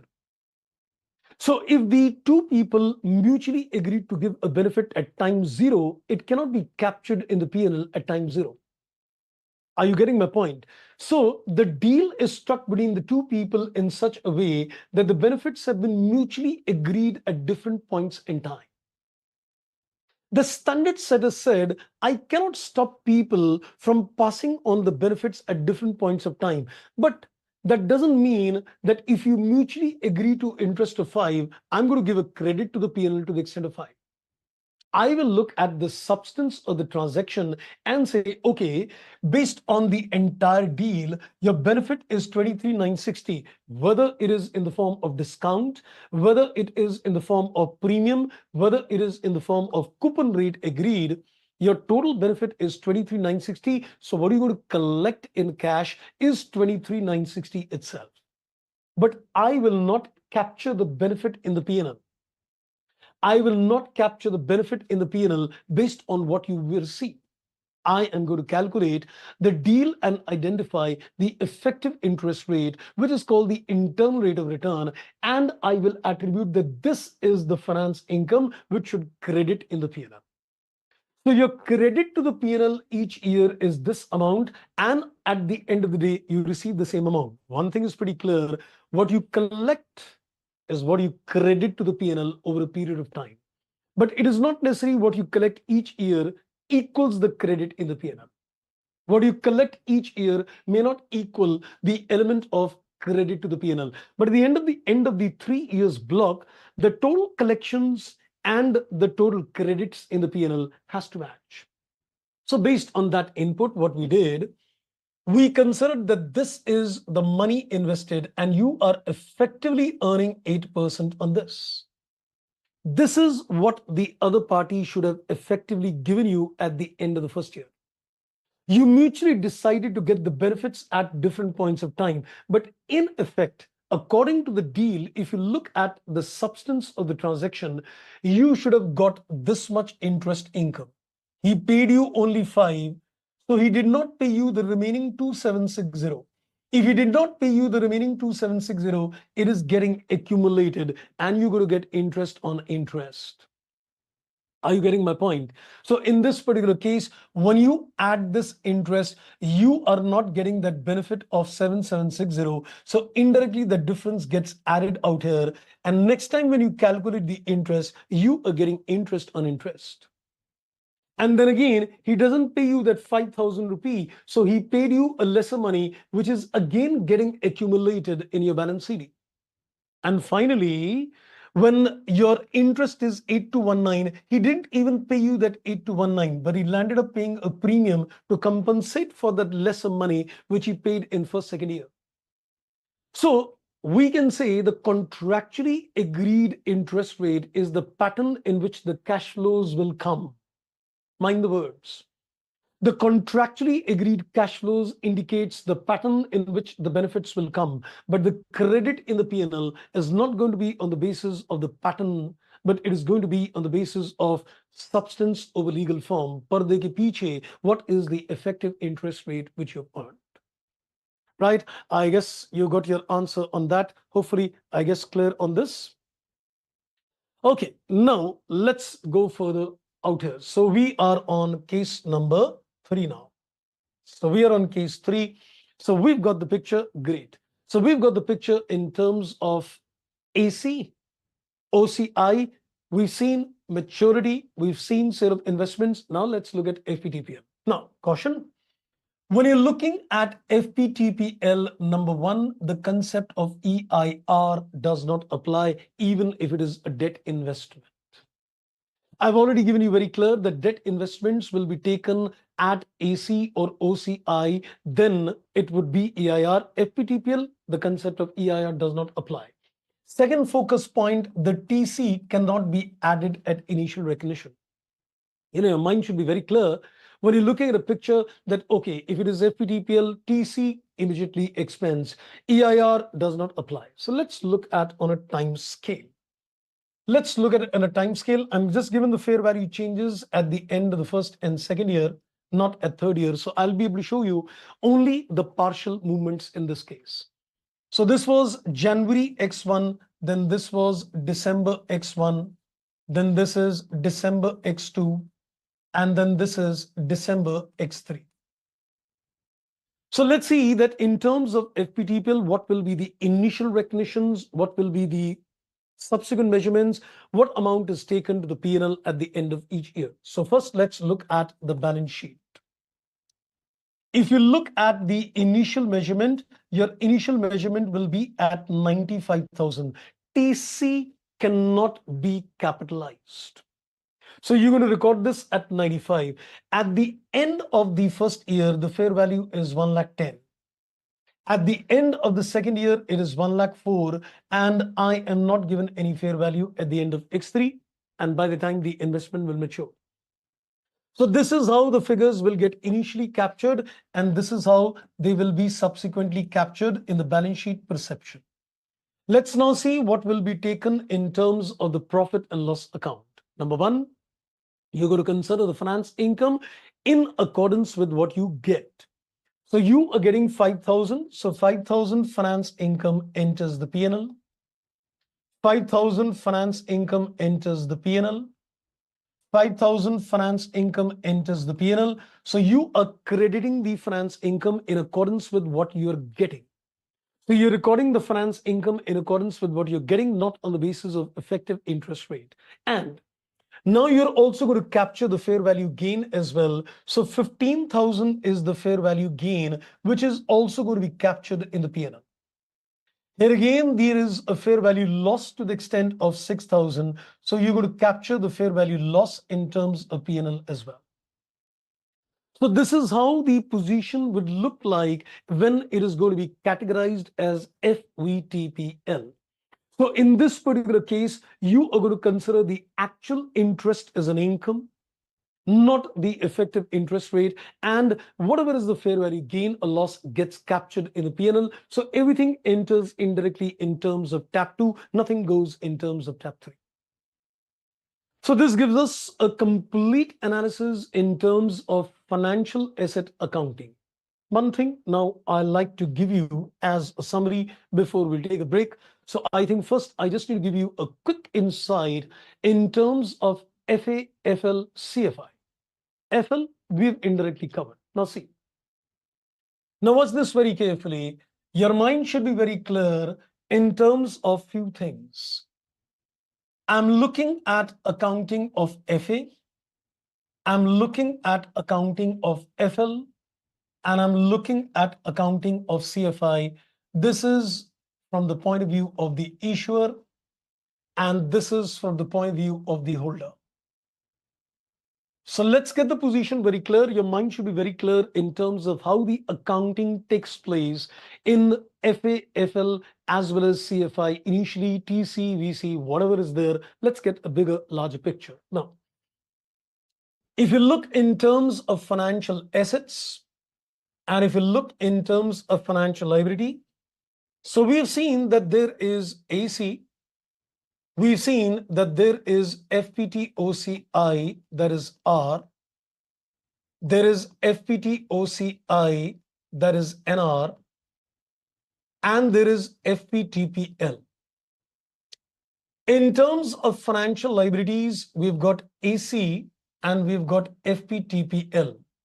There is nothing called FVTOCI in terms of financial liability. So when you're looking in terms of accounting for FA, there are 4 broad categories. In terms of FL, there are 2 broad categories. And in terms of CFI, you've already seen the split accounting. So let's get a position very quick on this. So the moral of the story which is coming to the mind, when you consider AC, you are applying the concept of EIR. I've already given you the case 1. The case 1 which I gave you was a case of AC. So here you can refer the case 1 where we applied the concept of EIR. In terms of OCI, again, the concept of EIR applies, and I've already covered that in terms of case number 2. Now comes the case of OCI NR, which I've not covered, but I've explained it indirectly. Everything is quite similar, but you need to remember the concept of EIR in this case is not applicable. And I've given you that only what you need to remember, the accumulated amount in tab 3 is going to be transferred to tab 2. It is going to be transferred in tab 2. Unlike in this case, there is OCIR, when the accumulated amount is getting transferred to the P&L in the year of sale. In this case, it is going to be transferred directly in terms of tab 2. Next, in terms of FVTPL, again, the concept of EIR is not applicable, and I've already explained this in terms of case 3. So now you should be very clear in terms of the financial asset accounting in terms of AC, OCI, NR, or FVTPL. Now coming to the financial liabilities aspect as well. Now in terms of financial liabilities, again, the concept of EIR would apply, and trust me, it is same as a financial asset. But only thing is, you've already got the feel of AC approach in FL when I did the split accounting for CFI. So TC gets reduced. Instead of TC getting added to the financial asset, the TC gets reduced, that you've already seen. So this is exactly same as financial asset, just do the reverse accounting in the ledger account, exactly same. And I've already given you a feel in terms of split accounting in that case. Next. If it is FVTPL, again, the concept of EIR would not apply. And trust me, it would be same as case 3. It'll be same again as case 3. The fair value changes in this particular case is going to be captured in the P&L. The default category in terms of the financial liability is again amortized cost accounting. Just like I gave you default category for debt investments AC, default category for equity investments FVTPL, default category for financial liabilities is also going to be AC itself. And in terms of the compound financial instruments, I've already given you the input on split accounting, that in this case, you split the financial liability and you take the equity component. This financial accounting is done same as AC.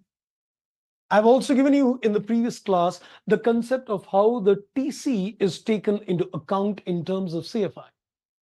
So here the accounting in terms of financial liability is same as amortized cost accounting. The concept of EIR in this case again is applicable.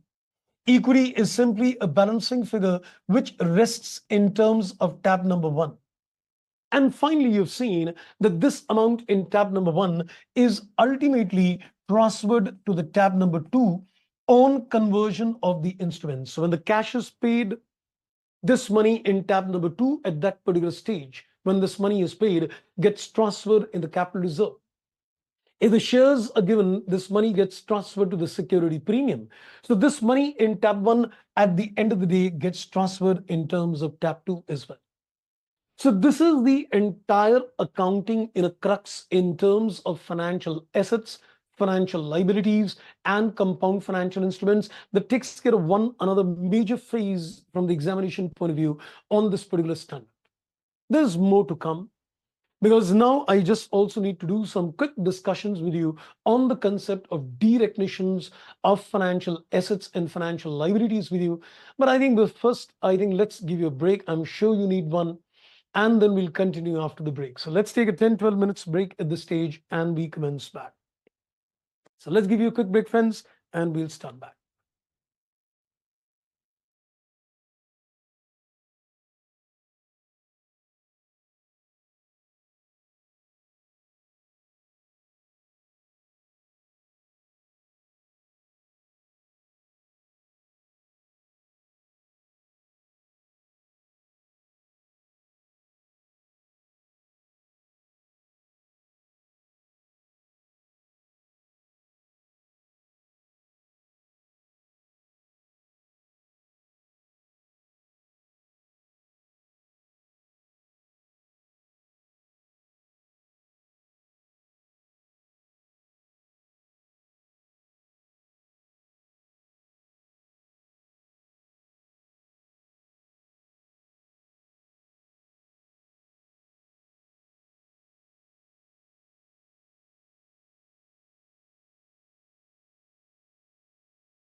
Welcome back, friends. So I hope your mind got relaxed on the technical issues what we have covered so far.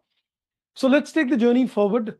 We have covered one aspect of the standard, the major aspect of Ind AS 109, wherein we saw the subsequent accounting in terms of financial assets, liabilities, and in terms of compound financial instruments.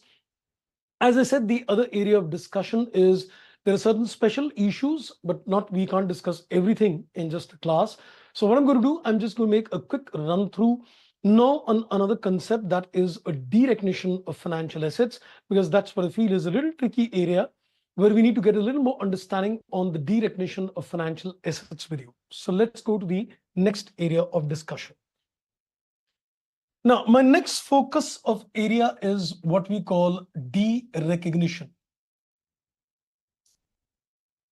Now we're looking in terms of derecognition of financial assets as well as financial liability.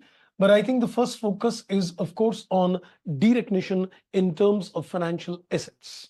Now, what does a derecognition mean? A derecognition is simply a removal of the asset or removal of the liability from the balance sheet of the company. So when we say a derecognition, it is simply a removal of the asset or liability from the balance sheet of the company.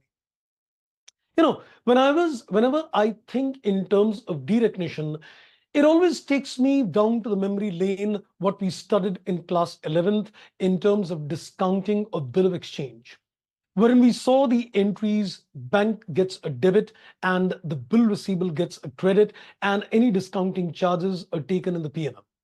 So we never understood that there were certain principles on the basis of which the bill receivable gets derecognized from the books of accounts. So what I'm going to do, I'm just going to quickly give you a three-step model wherein we're going to see what are the basic principles for removal of the asset from the balance sheet of the company. Then we'll take some quick examples conceptually, just trying to recap that what are the basic principles for derecognition. Now, there are two things what we need to discuss at this stage. There are two important aspects which we need to discuss in terms of derecognition of financial asset. One is the principles for derecognition, and one is the accounting for derecognition. So you need to be clear on two concepts. One is the principles of derecognition, and one is the accounting in terms of derecognition. So we'll take a recap of these two aspects one by one. Now, when it comes to the derecognition principle, we follow a simple three-step model. We follow the concept of a simple three-step model. So let's, I think, quickly run through the three-step model. The step number one is that we need to look at a cash flow test. And within the cash flow test, there is a certain sequence, certain sub-steps which you need to follow as well. So in the step number one, you need to apply the concept of what we call a cash flow test. We need to put across a question that is the cash flows expired,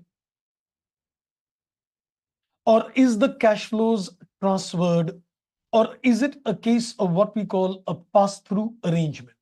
And we need to see this in a particular sequence. So we need to see, is the cash flows expired? Now, when I say the cash flows have expired, expired means whatever you are legally due to receive, you've already received.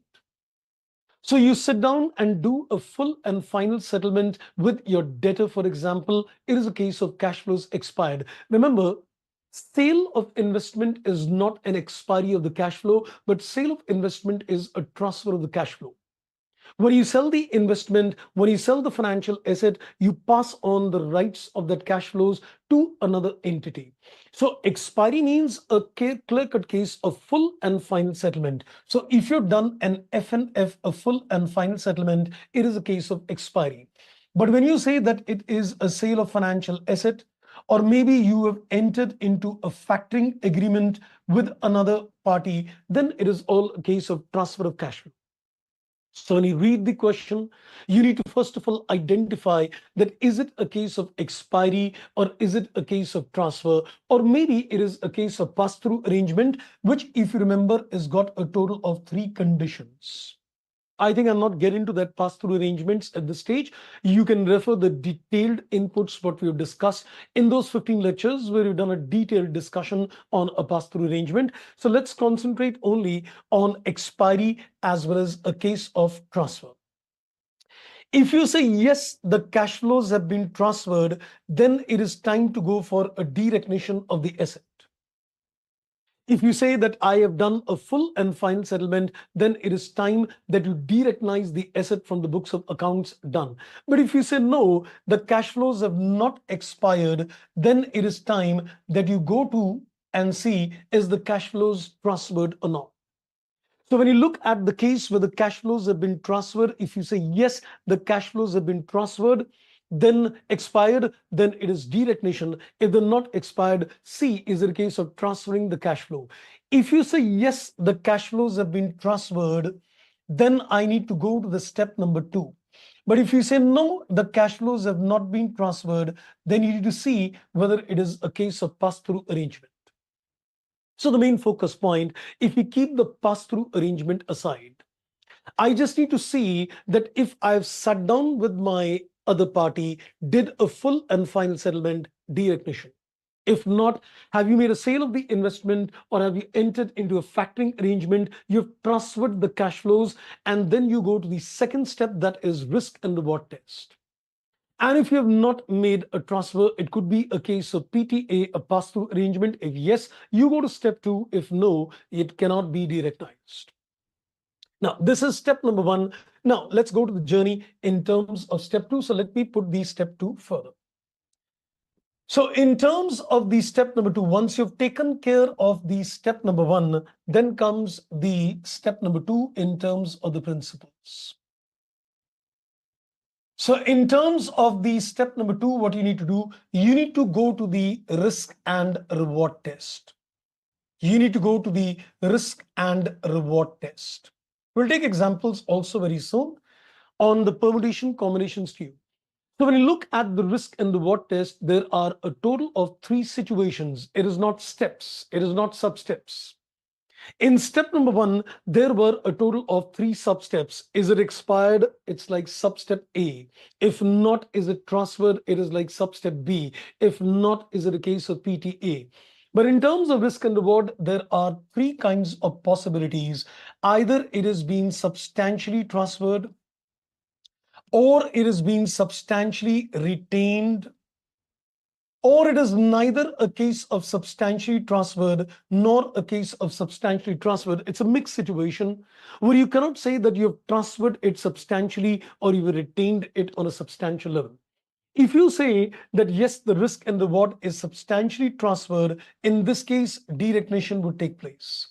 If it is substantially retained, you would continue to show the asset in the books of accounts. And if it is neither, you need to go to the step number 3. So get the chain very clear that when you're looking at a derecognition principle, the first is cash flow. Is it expired? Yes, derecognize. No. Is it transferred? Yes. Step number 2. No. Then is it a pass-through arrangement? Yes. Then it is step number 2. No. Then continue the asset in the books. In step number 2, you look at the risk and reward. Is it substantially transferred? Yes, derecognize. Substantially retained, continue. And if it is neither, you go to step number 3. And in step number 3, you need to apply what we call the control test. And in terms of the control test, what do you need to do? It is either the control is transferred, the decision-making rights are given to the other party. He's free to deal with the financial asset the way he wants. So if you say the control is transferred, then I would derecognize the asset. And if you say no, it is not transferred but retained, then you need to continue the asset, or I would call it as a case of a partial derecognition. We can say it is a case of a partial derecognition. So this is permutation combinations. I think let's take some examples to elaborate on the principle. So what I'm going to do, I'm going to make a quick chart where I'm going to consider permutation combinations of example, make you a walkthrough whether it is a case of derecognition, whether it's a case of a continuation, or whether it's a case of a partial derecognition, which is technically called a continuing involvement. And then we'll quickly have a look at the kind of accountings which are suggested in the standard based on three kinds of situation. If it is a full derecognition, what kind of accounting? If it is a partial derecognition, what kind of accounting? And if it is a continuation of the asset, what kind of accounting? But before that, let's, I think, take a interesting quick chart. So watch this chart carefully, because this is going to help you in doing a couple of illustrations which are given in the study material as well. So let's give you the particulars. We're looking at step 1, we're looking at step 2, and we're looking at step number 3. And I am looking at the remarks as well. What kind of accounting would apply in this case? Watch this examples carefully. So this is my step number 1.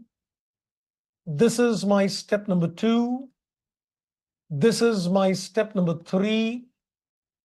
And we're going to decide what kind of accounting would apply in the permutation combination.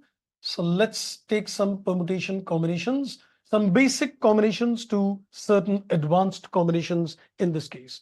Well, this chart is based on the presumption that you've already had a look at the detailed lecture on the financial instruments, because that here I'm just taking a very quick view, a quick summary of the concepts we have covered there. Let's consider the first example, that you sit down and do a full and final settlement with your debtor. I sat down with my debtor and I did a full and final settlement. So I ask a question to myself, have the cash flows expired? Yes. I would say the cash flows have expired, and if the cash flows have expired, I don't need to apply the step number 2 or 3. I will go for 100% derecognition in this case. No further questions asked. The moment you sat down with your debtor, did a full and final settlement, I am going to directly consider 100% derecognition. Next. Let's say I made a sale of a financial asset, and this is supposed to be, let's say, an unconditional sale. Let's say it's an unconditional sale. I made a sale of the asset and it's an unconditional sale, no ifs and buts. What happens to the cash flows? I would say I've transferred the cash flows. If I've transferred the cash flows, I'll go to the step number 2 and look at the risk and reward. Well, I think if it is an unconditional sale, I have definitely transferred the risk and reward to the other party. So I would say, yes, it is substantially transferred. And if it is substantially transferred, I don't need to go to the step number 3. And here again, it's a case of 100% derecognition. A sale which is unconditional in nature is going to be completely a case of full derecognition. Let's take a combination number 3. Let's consider I went to the factoring agency. I go to the factoring agency and I am going to assign my debtors. I'm going to assign my debtors. I go to the factoring agency and I am going to assign my debtors to the factoring agency. And there can be two kinds of arrangement. So let's take A and B. One is called recourse and one is called non-recourse in nature. So when you entered into a factoring arrangement, there can be two kinds of arrangement. One is what is called recourse and the other one is a non-recourse. A recourse means that when I go to the factoring agency and my debtor does not pay, the factor is going to catch my collar. And if it is a non-recourse factoring, if my debtor does not pay, then he cannot catch my collar. So in this particular case, again, I would say the cash flows have been transferred in both the cases. Now, when it is a case of a recourse factoring, which means if my debtor does not pay, the factoring agency catches my collar. If he catches my collar, I have not transferred the risk and reward. The risk and reward in this particular case is what I would say substantially retained, because I'm still responsible in terms of the non-payment of my customer. So it is substantially retained. I don't need to apply this step. So what we'll do, we will continue the asset in the books of accounts. But in a situation where you say that it is a non-recourse factoring, and in this particular case means if my debtor does not pay, then the other company, the factoring agency, cannot sue me. It is his problem how he collects the money. So in this particular case, we can say it is definitely substantially transferred, no need of step 3, and it would be case of 100% derecognition. So you can see I have taken permutation combinations where I've proved that there is 100% derecognitions or there is a continuation of the asset. Let's take an example where it leads to a partial derecognition as well. So let's take a fourth example. So let's consider that there is a sale, and along with a sale, let's say there is a long call option entered into account. So let's say, for example, I made a sale and I also entered in the long call option where I get the right to buy. So when I get the right to buy, it all depends upon whether the long call option is going to be exercised or not. I can take two situations where the long call option is either deeply in money or it is deeply out of money, or let's say it is something which is neither deeply nor deeply out of money, but let's say it is out of money, or let's say it is in money, but it becomes subjective. So let's do three combinations in this case. I am taking three combinations in this particular case. Number one, it is deeply in money. Let's consider it is deeply out of money. And let's consider that it is in, or is it at, or let's say it is out of money. So three situations is what I am considering in this case. Three situations is what I'm considering in this case. Now watch this carefully. I made a sale to someone and I'm saying I am deeply interested to buy it back. So sale is not taking place. So when you say it is deeply in money, yes, I've definitely transferred the cash flows, but I would say the risk and reward in this particular case is substantially retained. I'll not apply the step 3 and I need to continue the asset in the books of accounts. So the moment you enter into a sale along with a long call, and the long call is deeply in money, which means you will definitely exercise the call option and buy the asset back. If you're going to buy the asset back, it is not supposed to be a sale. You've transferred the cash flows, but then you're retaining the risk and reward, and therefore the asset will continue. Second, if it is deeply out, you have definitely transferred the cash flows. But in this case, if it is deeply out of money, what does this mean? That I made a sale. I am not at all interested in buying the asset back. It is deeply out of money. So risk and reward is being substantially transferred. And if it is substantially transferred, I would go in for 100% derecognition in this case. The situation which I want to elaborate is that if it is a sale with a call option, long call option, and it is in money, I'm not sure whether I'll exercise. If it is at money, I am indifferent. And if it is out of money, I'm not sure that I will not exercise. In at out money is not a surety that you will definitely exercise or you'll definitely not exercise. If it is deeply in money, you know you will exercise. If it is deeply out of money, you know that you will not exercise. So in this case, you have transferred the cash flows, but we would say that it is neither transferred substantially nor retained substantially. So everything depends upon the control test. And if we say, yes, the control in this particular case is, let's say, transferred, or let's say retained, it could lead to a partial derecognition in this case. There is a continuing involvement, what we say. So the only situation when a partial derecognition can happen is a situation when you go to the control test, that is step 3. I can say one thing very clear out of all these examples. If it is a case, if it is a situation where you say step number 1 is met, expired, full derecognition. The step number 1 is met, it is transferred, and the risk and reward substantially transferred, full derecognition. So the concept of full derecognitions would happen if the cash flows are expired, step 1, or if the cash flows are transferred and the risk and reward is also substantially transferred. The second combination is a case of continuation. If you say that in step number one, it's neither expired nor transferred nor a pass through, it's going to continue. And if you meet the step number one, but you say that it is substantially retained, it's a case of continue. And the third situation, when the step one passes, the step two passes, but the step three fails, that means the control is retained. In those cases, a partial derecognition would happen. So either it is continued, or it is completely derecognized, or it is a partial derecognition, depending upon the permutation combinations. So I think let's come back to the accounting. So we're looking at the combination when there is 100% derecognition. What is the journal entry you're going to pass in this particular case?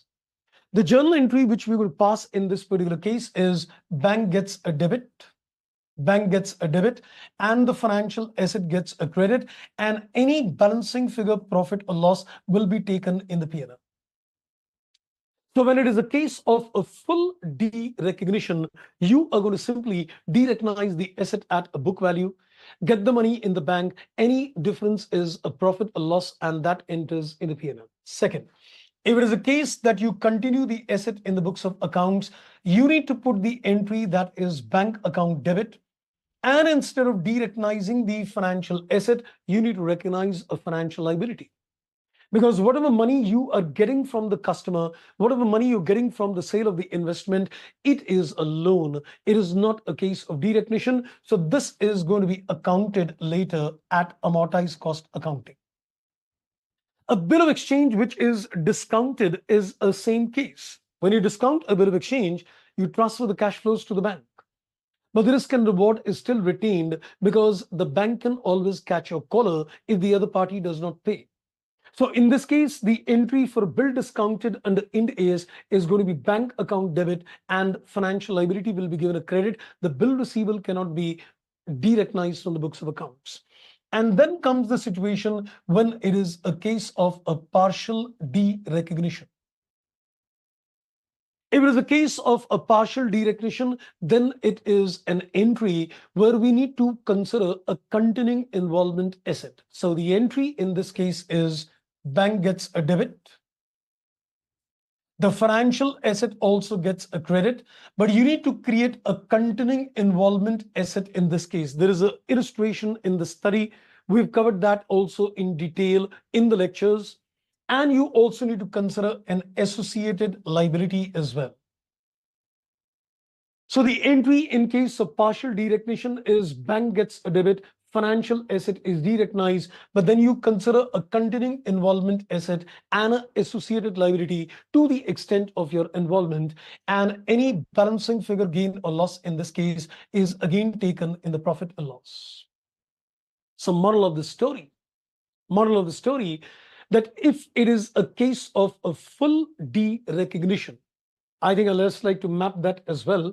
So one most important inputs, when it is a case of 100% derecognition, it can be possible only when the cash flows have expired, one, or the cash flows have been transferred and the risk and reward is being transferred.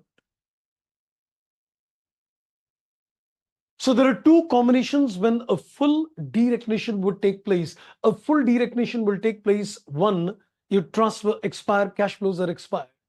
Two, the cash flows are transferred and the risk and reward is substantially transferred as well.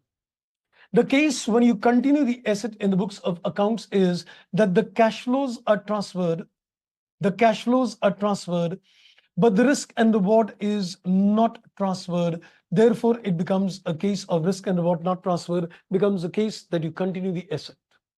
Generally, I would say generally, if you look at the parameters, cash flows transferred, risk and reward retained. Continue. Cash flows transferred, risk and reward substantially transferred, derecognition. And the other case when you say is a partial derecognition, this is only when the cash flows are transferred, the risk and reward is, let's say, neither transferred nor retained, and the control test in this case is retained.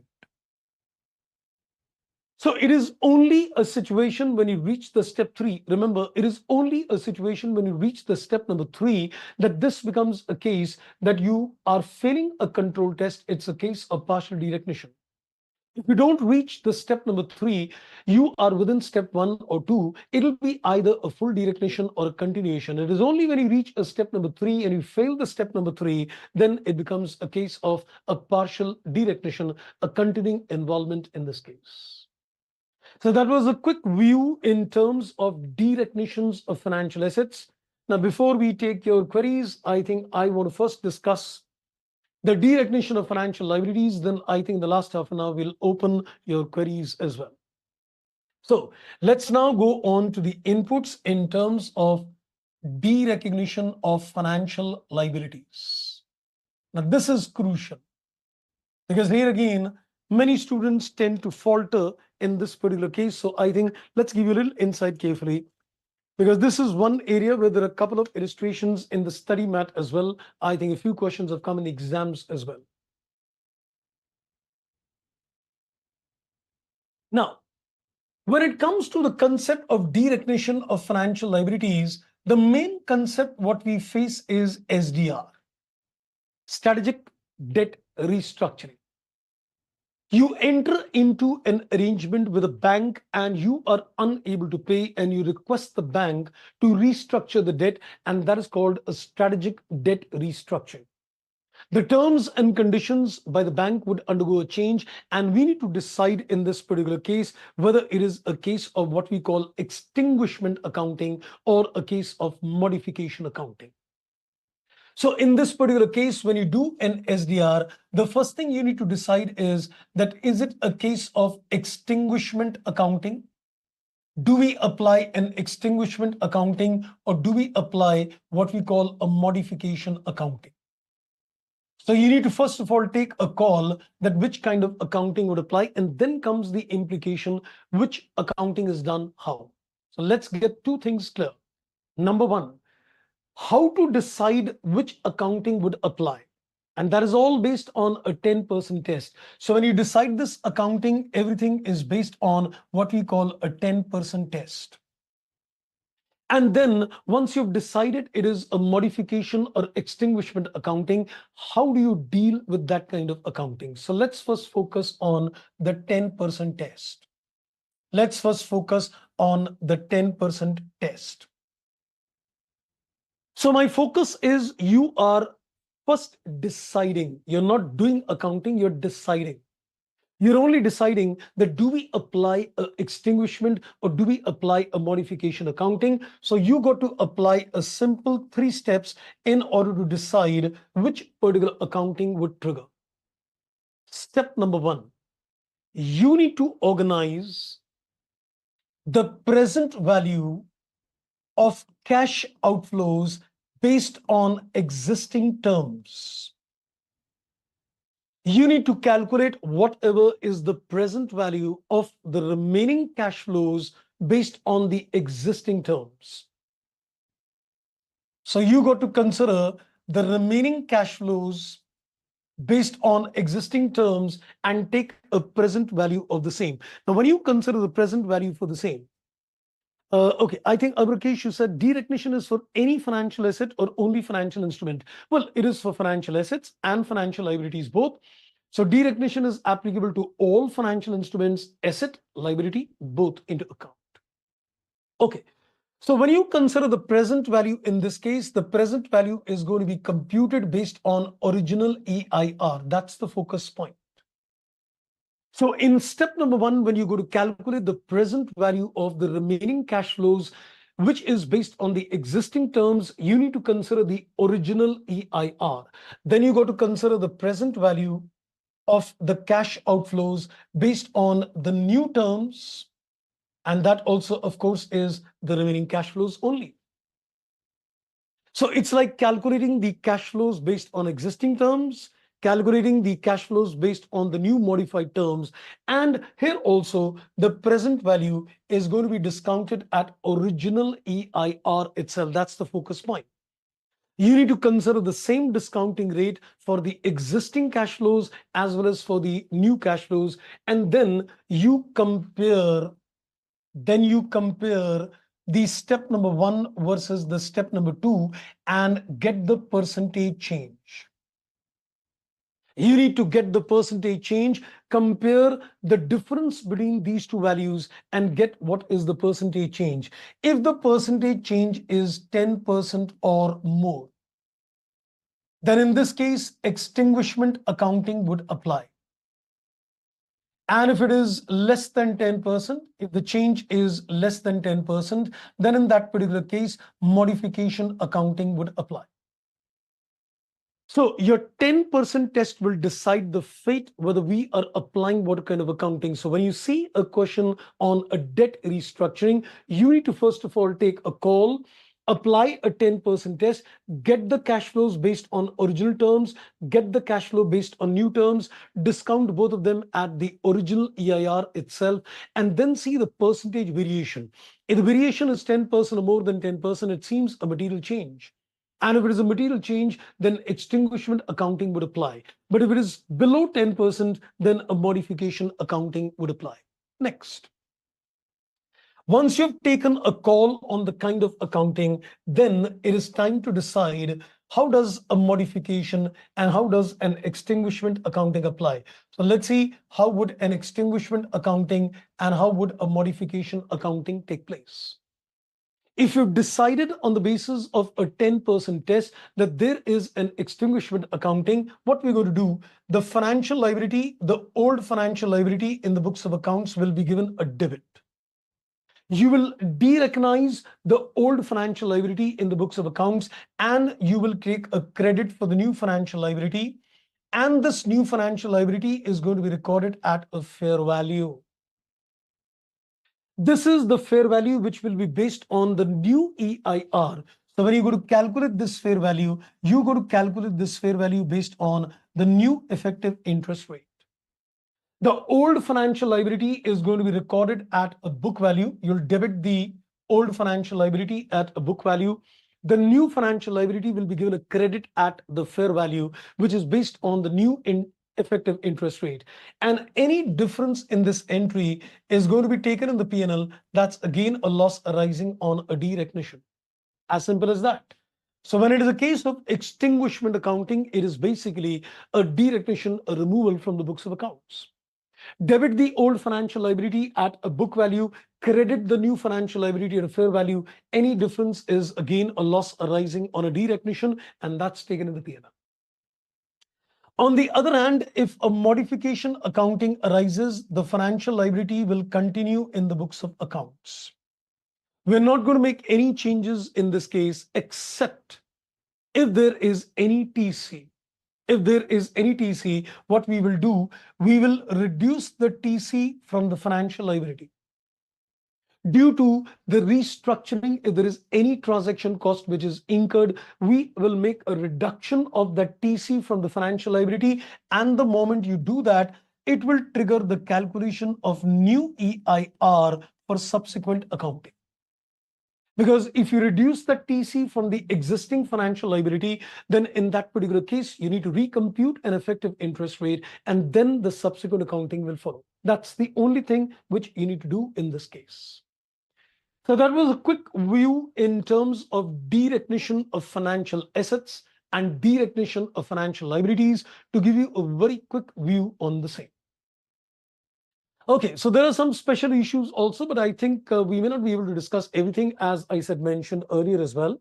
So what I'll do, I will now start taking questions from your end. If time permits, we'll add some more value additions as well. But I think the larger picture in terms of the core area of the standard from the examination point of view I've taken.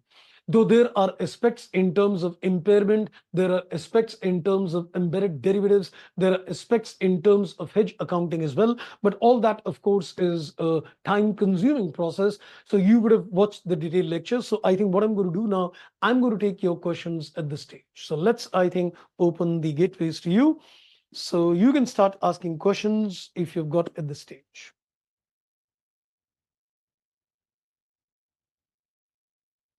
Hello, sir. Raj this side. Good morning, beta. Good morning, sir.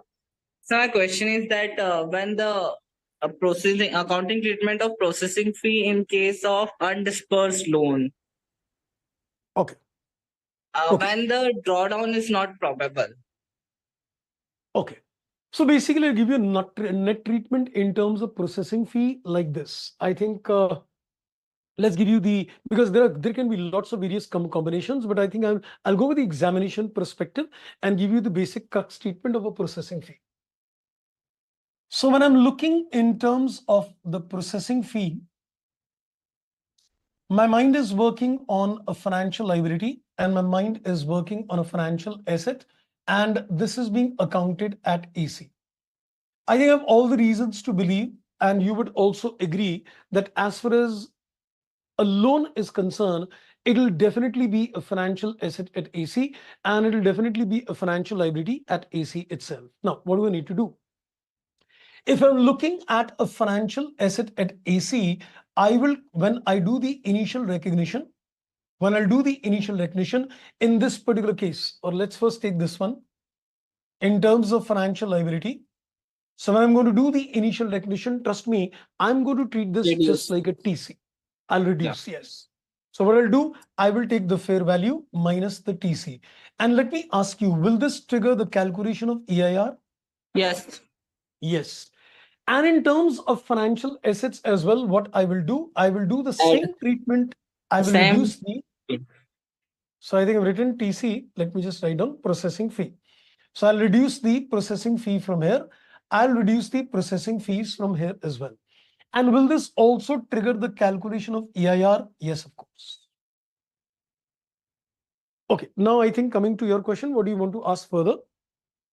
So I was asking that in case of undisbursed loan, when the drawdown is not probable, Okay. there is one illustration which says that when the undisbursed loan is there and the drawdown is not probable, Hmm. the processing fee is expensed off on a straight line basis. Yes. You see, the thing is that if the drawdown will not happen, let me put, you want the logic, why is it done so? Yeah, exactly. Directly we can do the expense of a straight line that time. Okay. Now, number one, let me, I think, put a question to you. Just vouch me on that. Is this effective interest rate going to come down? Let's look at from the point of view of the financial asset. Is your EIR going to increase or decrease?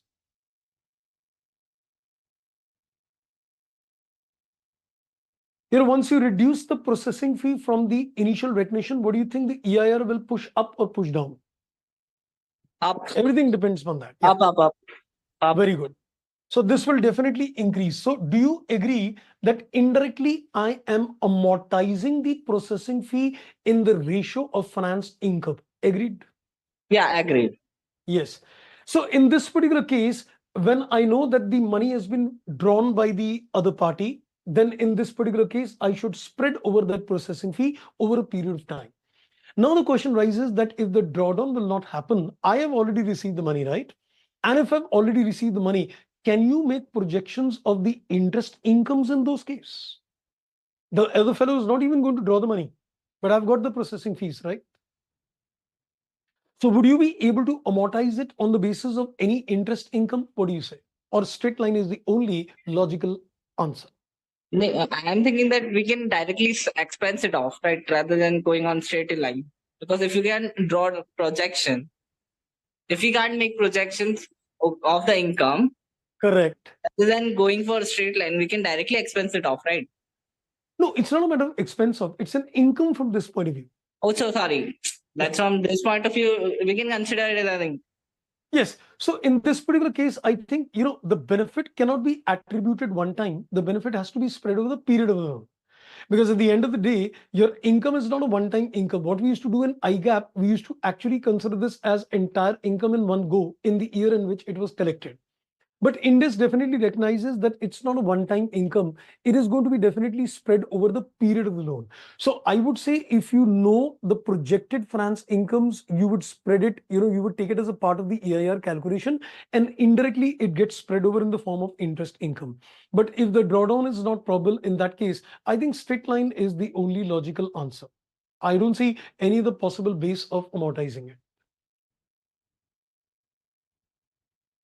Okay, Right. Did you so get your answer, better, Raj? yeah, the explanation is that there is a logical way straight line because of the period of loan.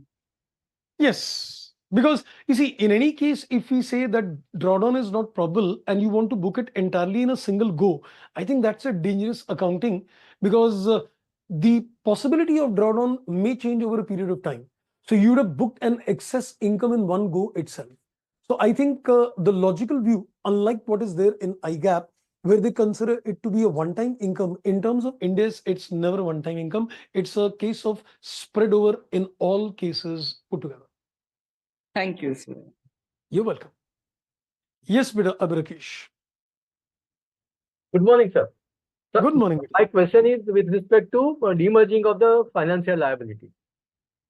Demerging of the financial liability, you mean to say? No, sorry, I mean derecognition of financial liability. Right. Now there, I mean, the word is used original EIR. Another was new EIR. Correct. So is there any another EIR or original EIR means original rate of interest? Or it's the effective interest of rate? No. It's not the coupon rate. Suggest. Okay.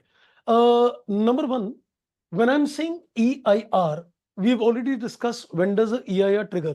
If you remember in the study material, there are two illustrations. One is devoted to extinguishment accounting, another one is devoted to modification accounting. In both the cases, the coupon rate is 10%. And incidentally, there is no TC. So even the effective interest rate is 10%. If you remember the illustrations, right? I don't know how far you remember that. Do you remember that? No, sir. Okay. So I think if you have your study material in front of you, just open and see. There are two illustrations on derecognition unit. One is in terms of a modification accounting, and one is in terms of extinguishment accounting. Now, the best part in both the illustrations is that there is no TC. Since there is no TC, the coupon rate of 10% and the effective interest rate of 10% is same. But had there been a TC, there is a TC in that question, but the TC comes at the time of renegotiation. There is no TC originally, but the TC comes into play when there is a renegotiation and SDR happens. So when you're doing this 10% test, the present value is not to be taken on the original rate of interest. It is to be taken on the basis of original EIR. Because whenever there is any TC, it triggers the concept of EIR. So yes, let me now also tell you, when you're doing this exercise, what is the basic objective? The basic objective is that you're looking at, I'm saying a little technical thing, are you looking at the skewness of the cash flows agreed and the renegotiated cash flow? Am I making sense? Yes, sir. Correct. So if you're using a same discount rate, at the end of the day, the discounting rate is only, evaluating the skewness of the cash flow. So I'm looking at that your renegotiation led to a material change or immaterial change. And 10% is always considered to be a materiality test in terms of things. So when you do this discounting at original EIR and you look at the percentage change, you're looking at the skewness of the change. Another skewness of the change tells me that it's more than 10%, 10% or more than 10%. I will say it's time that you throw this existing liability out of the books and create a fresh liability altogether. And that gives rise to what we call an extinguishment accounting.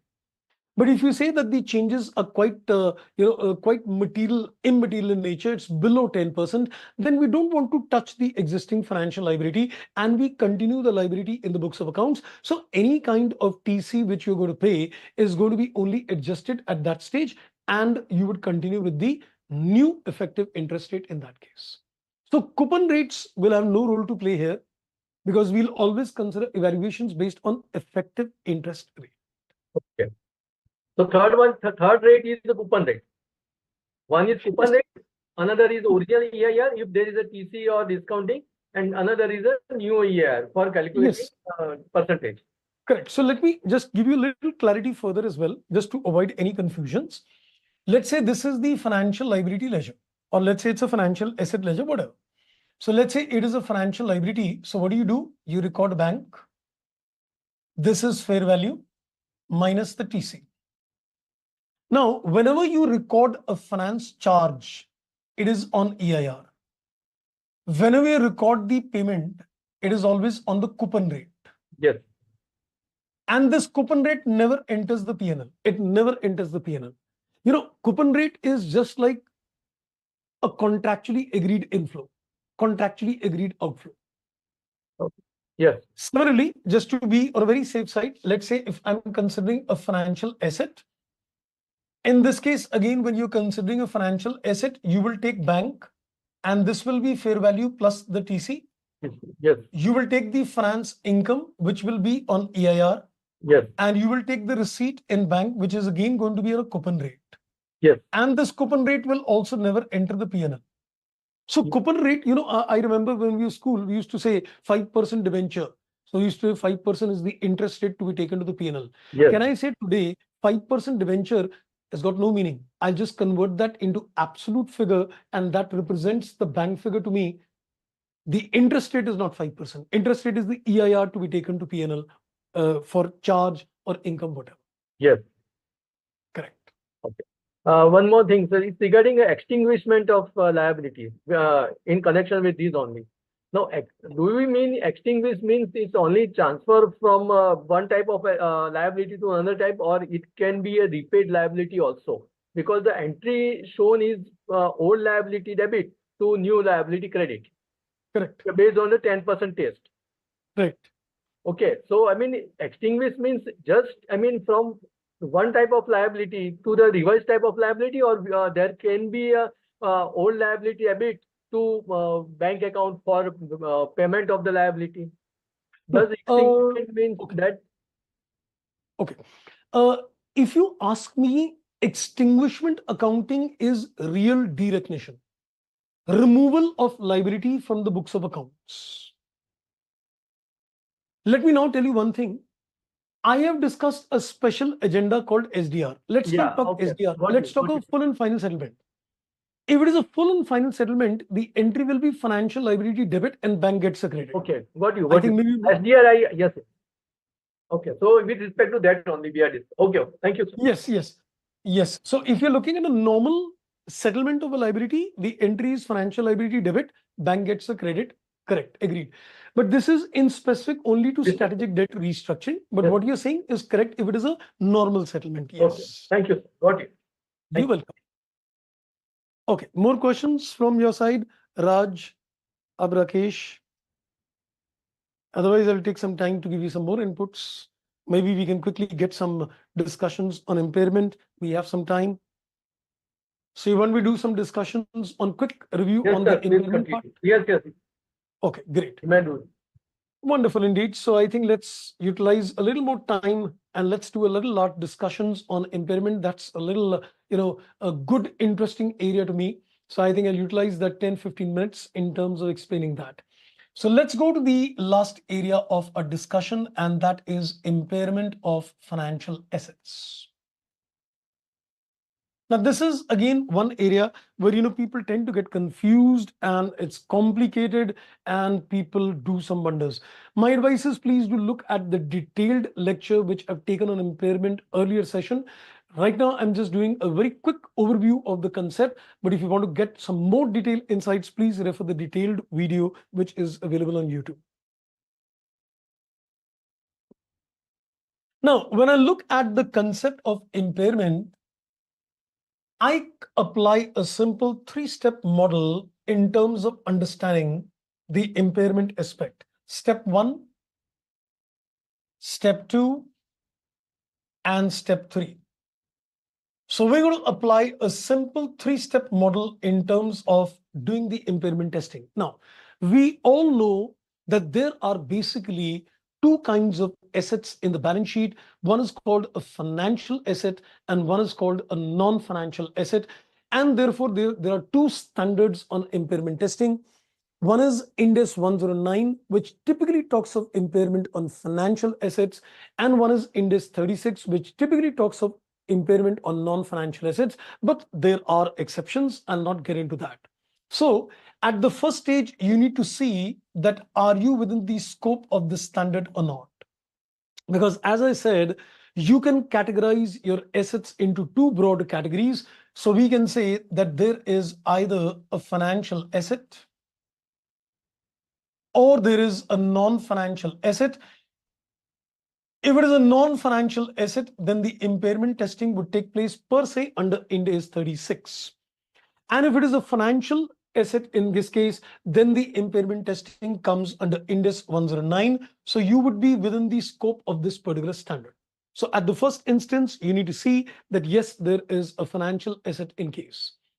Now, we've already seen in the chart today as well that financial assets are broadly into four categories: AC, FPT, OC, IR, NR, as well as FVTPL.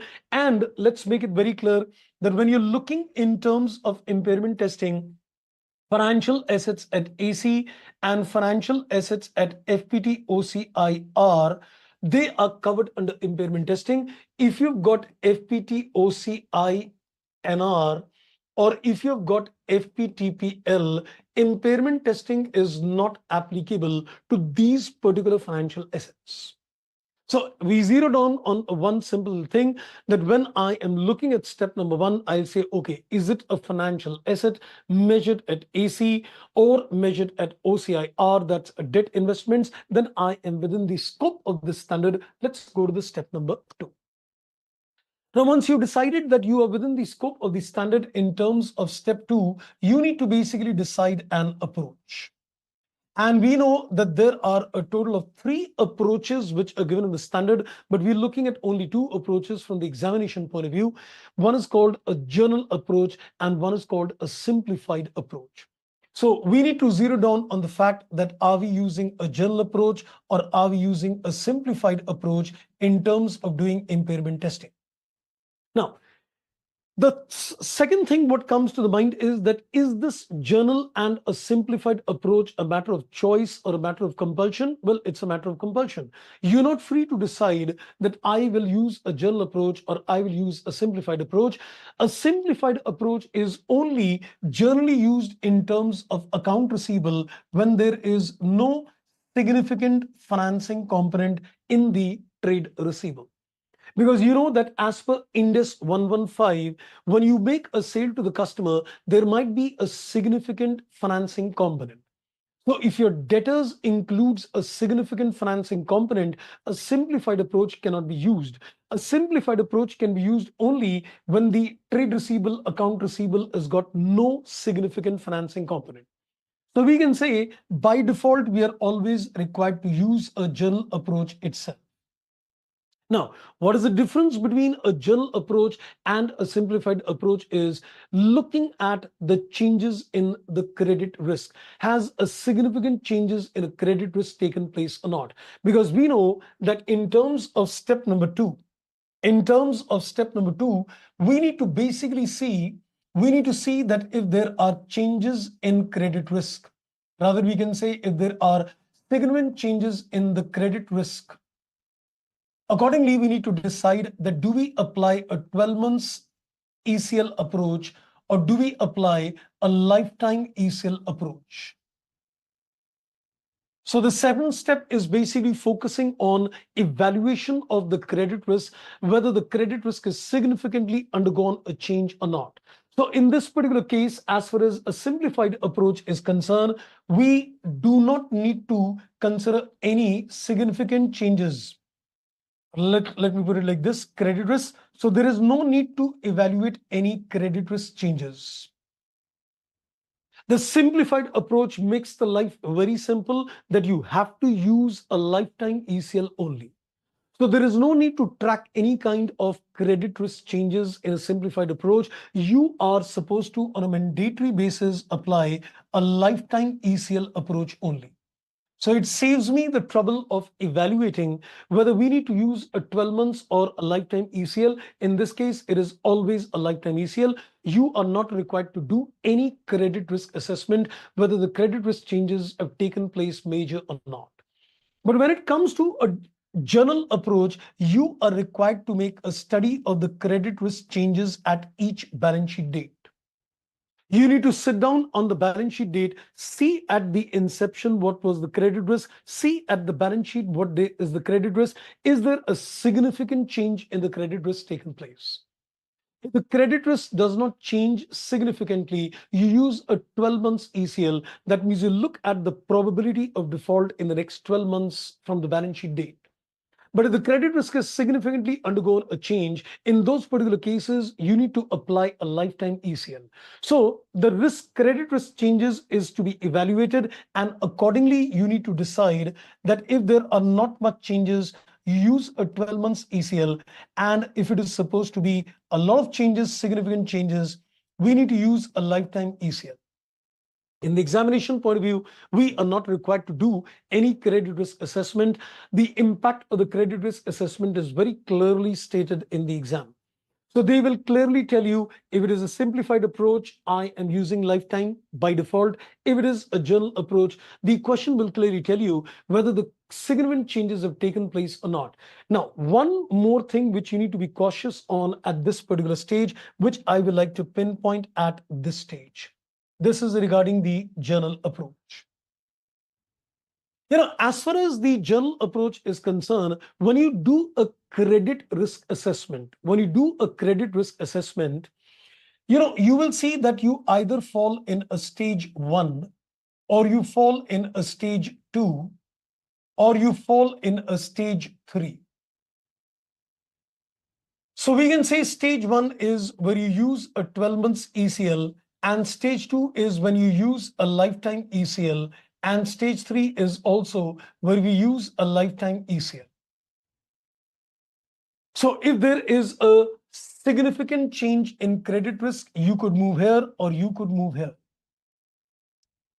This is a situation where we can say things have turned really bad. And if the things have turned really bad, in both the cases, a lifetime ECL applies. But if you're in stage 2, the interest income, the finance income is taken on the gross carrying amount of the financial asset. And if you're in stage number 3, your interest income is taken on the net carrying amount of the financial asset. So let me put it again. When you're making a credit risk assessment, in terms of the credit risk assessment, you need to be careful that if you're moving from stage 1 to stage 2, it's lifetime. You're moving from stage 1 to stage 3, it's again lifetime. But what is the difference in stage 2 and 3? Stage 2 is that there is a risk increasing, the possibility of defaults is increasing, and this is that you've already suffered a loss. So when you go to the stage number 2 or 3, you use a lifetime ECL, but the only difference is with regard to the finance incomes to be taken in the books of accounts. If a company falls in a stage 2, then in that case, the interest is taken on the gross value of the asset without reducing any provision for impairment. But if you're in stage number 3, the interest income is taken on the net carrying amount, which is after reducing the impairment provision as well. So in terms of interest income, you need to be careful. Are you in stage 2 or are you in stage 3? Because the lifetime ECL is common to stage 2 and 3, but the interest income recognition is going to vary. So that's another thing which I wanted to pinpoint. Now, once you've decided the approach in terms of things, you've decided that, yes, I am using a journal approach with a 12 months or a lifetime, or I'm using a simplified approach with a lifetime, then it comes to step 3, where you create a provision in the books of accounts. The provision to be taken for ECL, which depends upon a total of 3 factors. You need to consider, you can say the EAD, that's called the exposure at default. Basically, you can say the gross value of the financial asset is the exposure at default. Multiplied with this is the LGD. The LGD is supposed to be what we call a loss given default. Now, every time you've given a loan to someone, there might be some security as well. So let's say, for example, I have given a loan of, let's say, 10 lakh rupee, and there is a realizable value of the security, which is 8 lakh. So I would be able to recover at least 80% if the money goes bad. Because out of 10 lakh rupees, if you sell the security, you're going to realize at least 80%. So we can say what is the loss given default is supposed to be 20%. So we don't create a provision on the exposure at default, but we create a provision on the loss given default. That even in a worst to worst scenario, out of 10 lakh rupee, if the person doesn't pay, you are able to recover at least 8 lakh from the security of the loan, and only the 20% gets exposed. So you can say EAD into LGD is the effective amount which could be lost. But you're not going to create a provision on the entire amount. You need to consider the POD, the probability of default, which is given. This probability of default is either based on a 12 months or based on a lifetime. Once you've identified that I'm using a journal or a simplified approach, based on that, a probability of default will be always given in the question. So they will tell you that this is the default probability over the next 12 months or over the lifetime of the particular financial asset. And in this particular case, we will also apply the time value of money if it is material, if it is relevant in nature. So 4 factors will go in the calculations of the provision. One is with reference to EAD into LGD, into the POD, into the time value of money if it becomes relevant.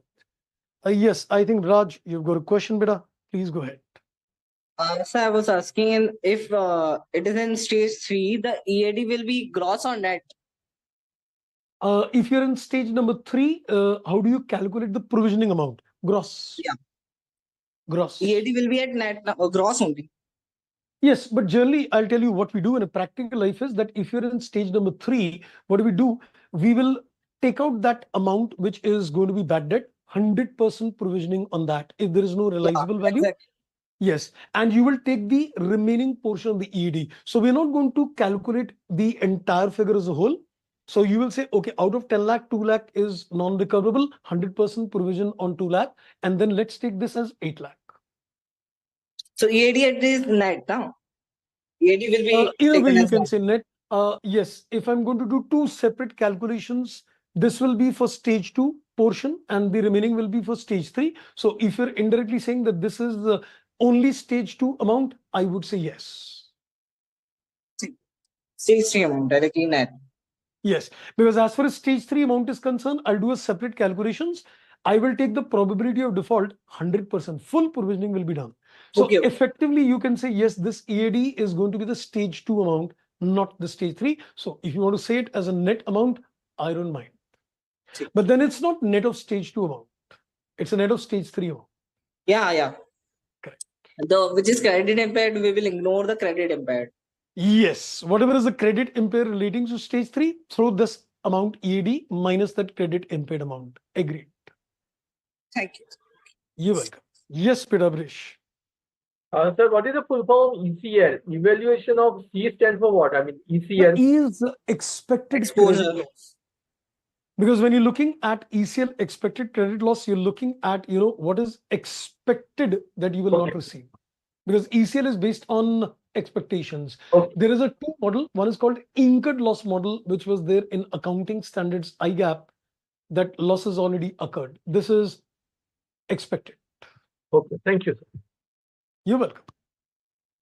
Right, so that was a quick view in terms of impairment as well. I think we tried to cover the maximum what we could in terms of these 2 lectures. So that's all on the financial instruments. For detailed inputs, please watch the lectures. Please practice the questions in the study material, in the RTPs and the past examination questions. The plethora of good number of questions available to get a very good conceptual knowledge on the subject. So I think that seems to be all for the day. I'm going to see. Yes. One last question. Yeah, So while we are considering the transaction cost in a compound financial instrument, okay, we divide it into the ratio of liability and equity. But correct. what if we have premium on reduction only on the part of liability? Okay, but that would impact the EIR, no? That would not impact. TC will be ultimately No, still I'm saying divided. it will also be the premium will also be distributed or not. Like we bifurcate TC in the ratio of financial liability and equity. Similarly, if we have premium on redemption or a discount on issue, would we consider distributing that or not? I have not seen any guidance on the standard directly given. Neither I think there is a question on the study mat on that area.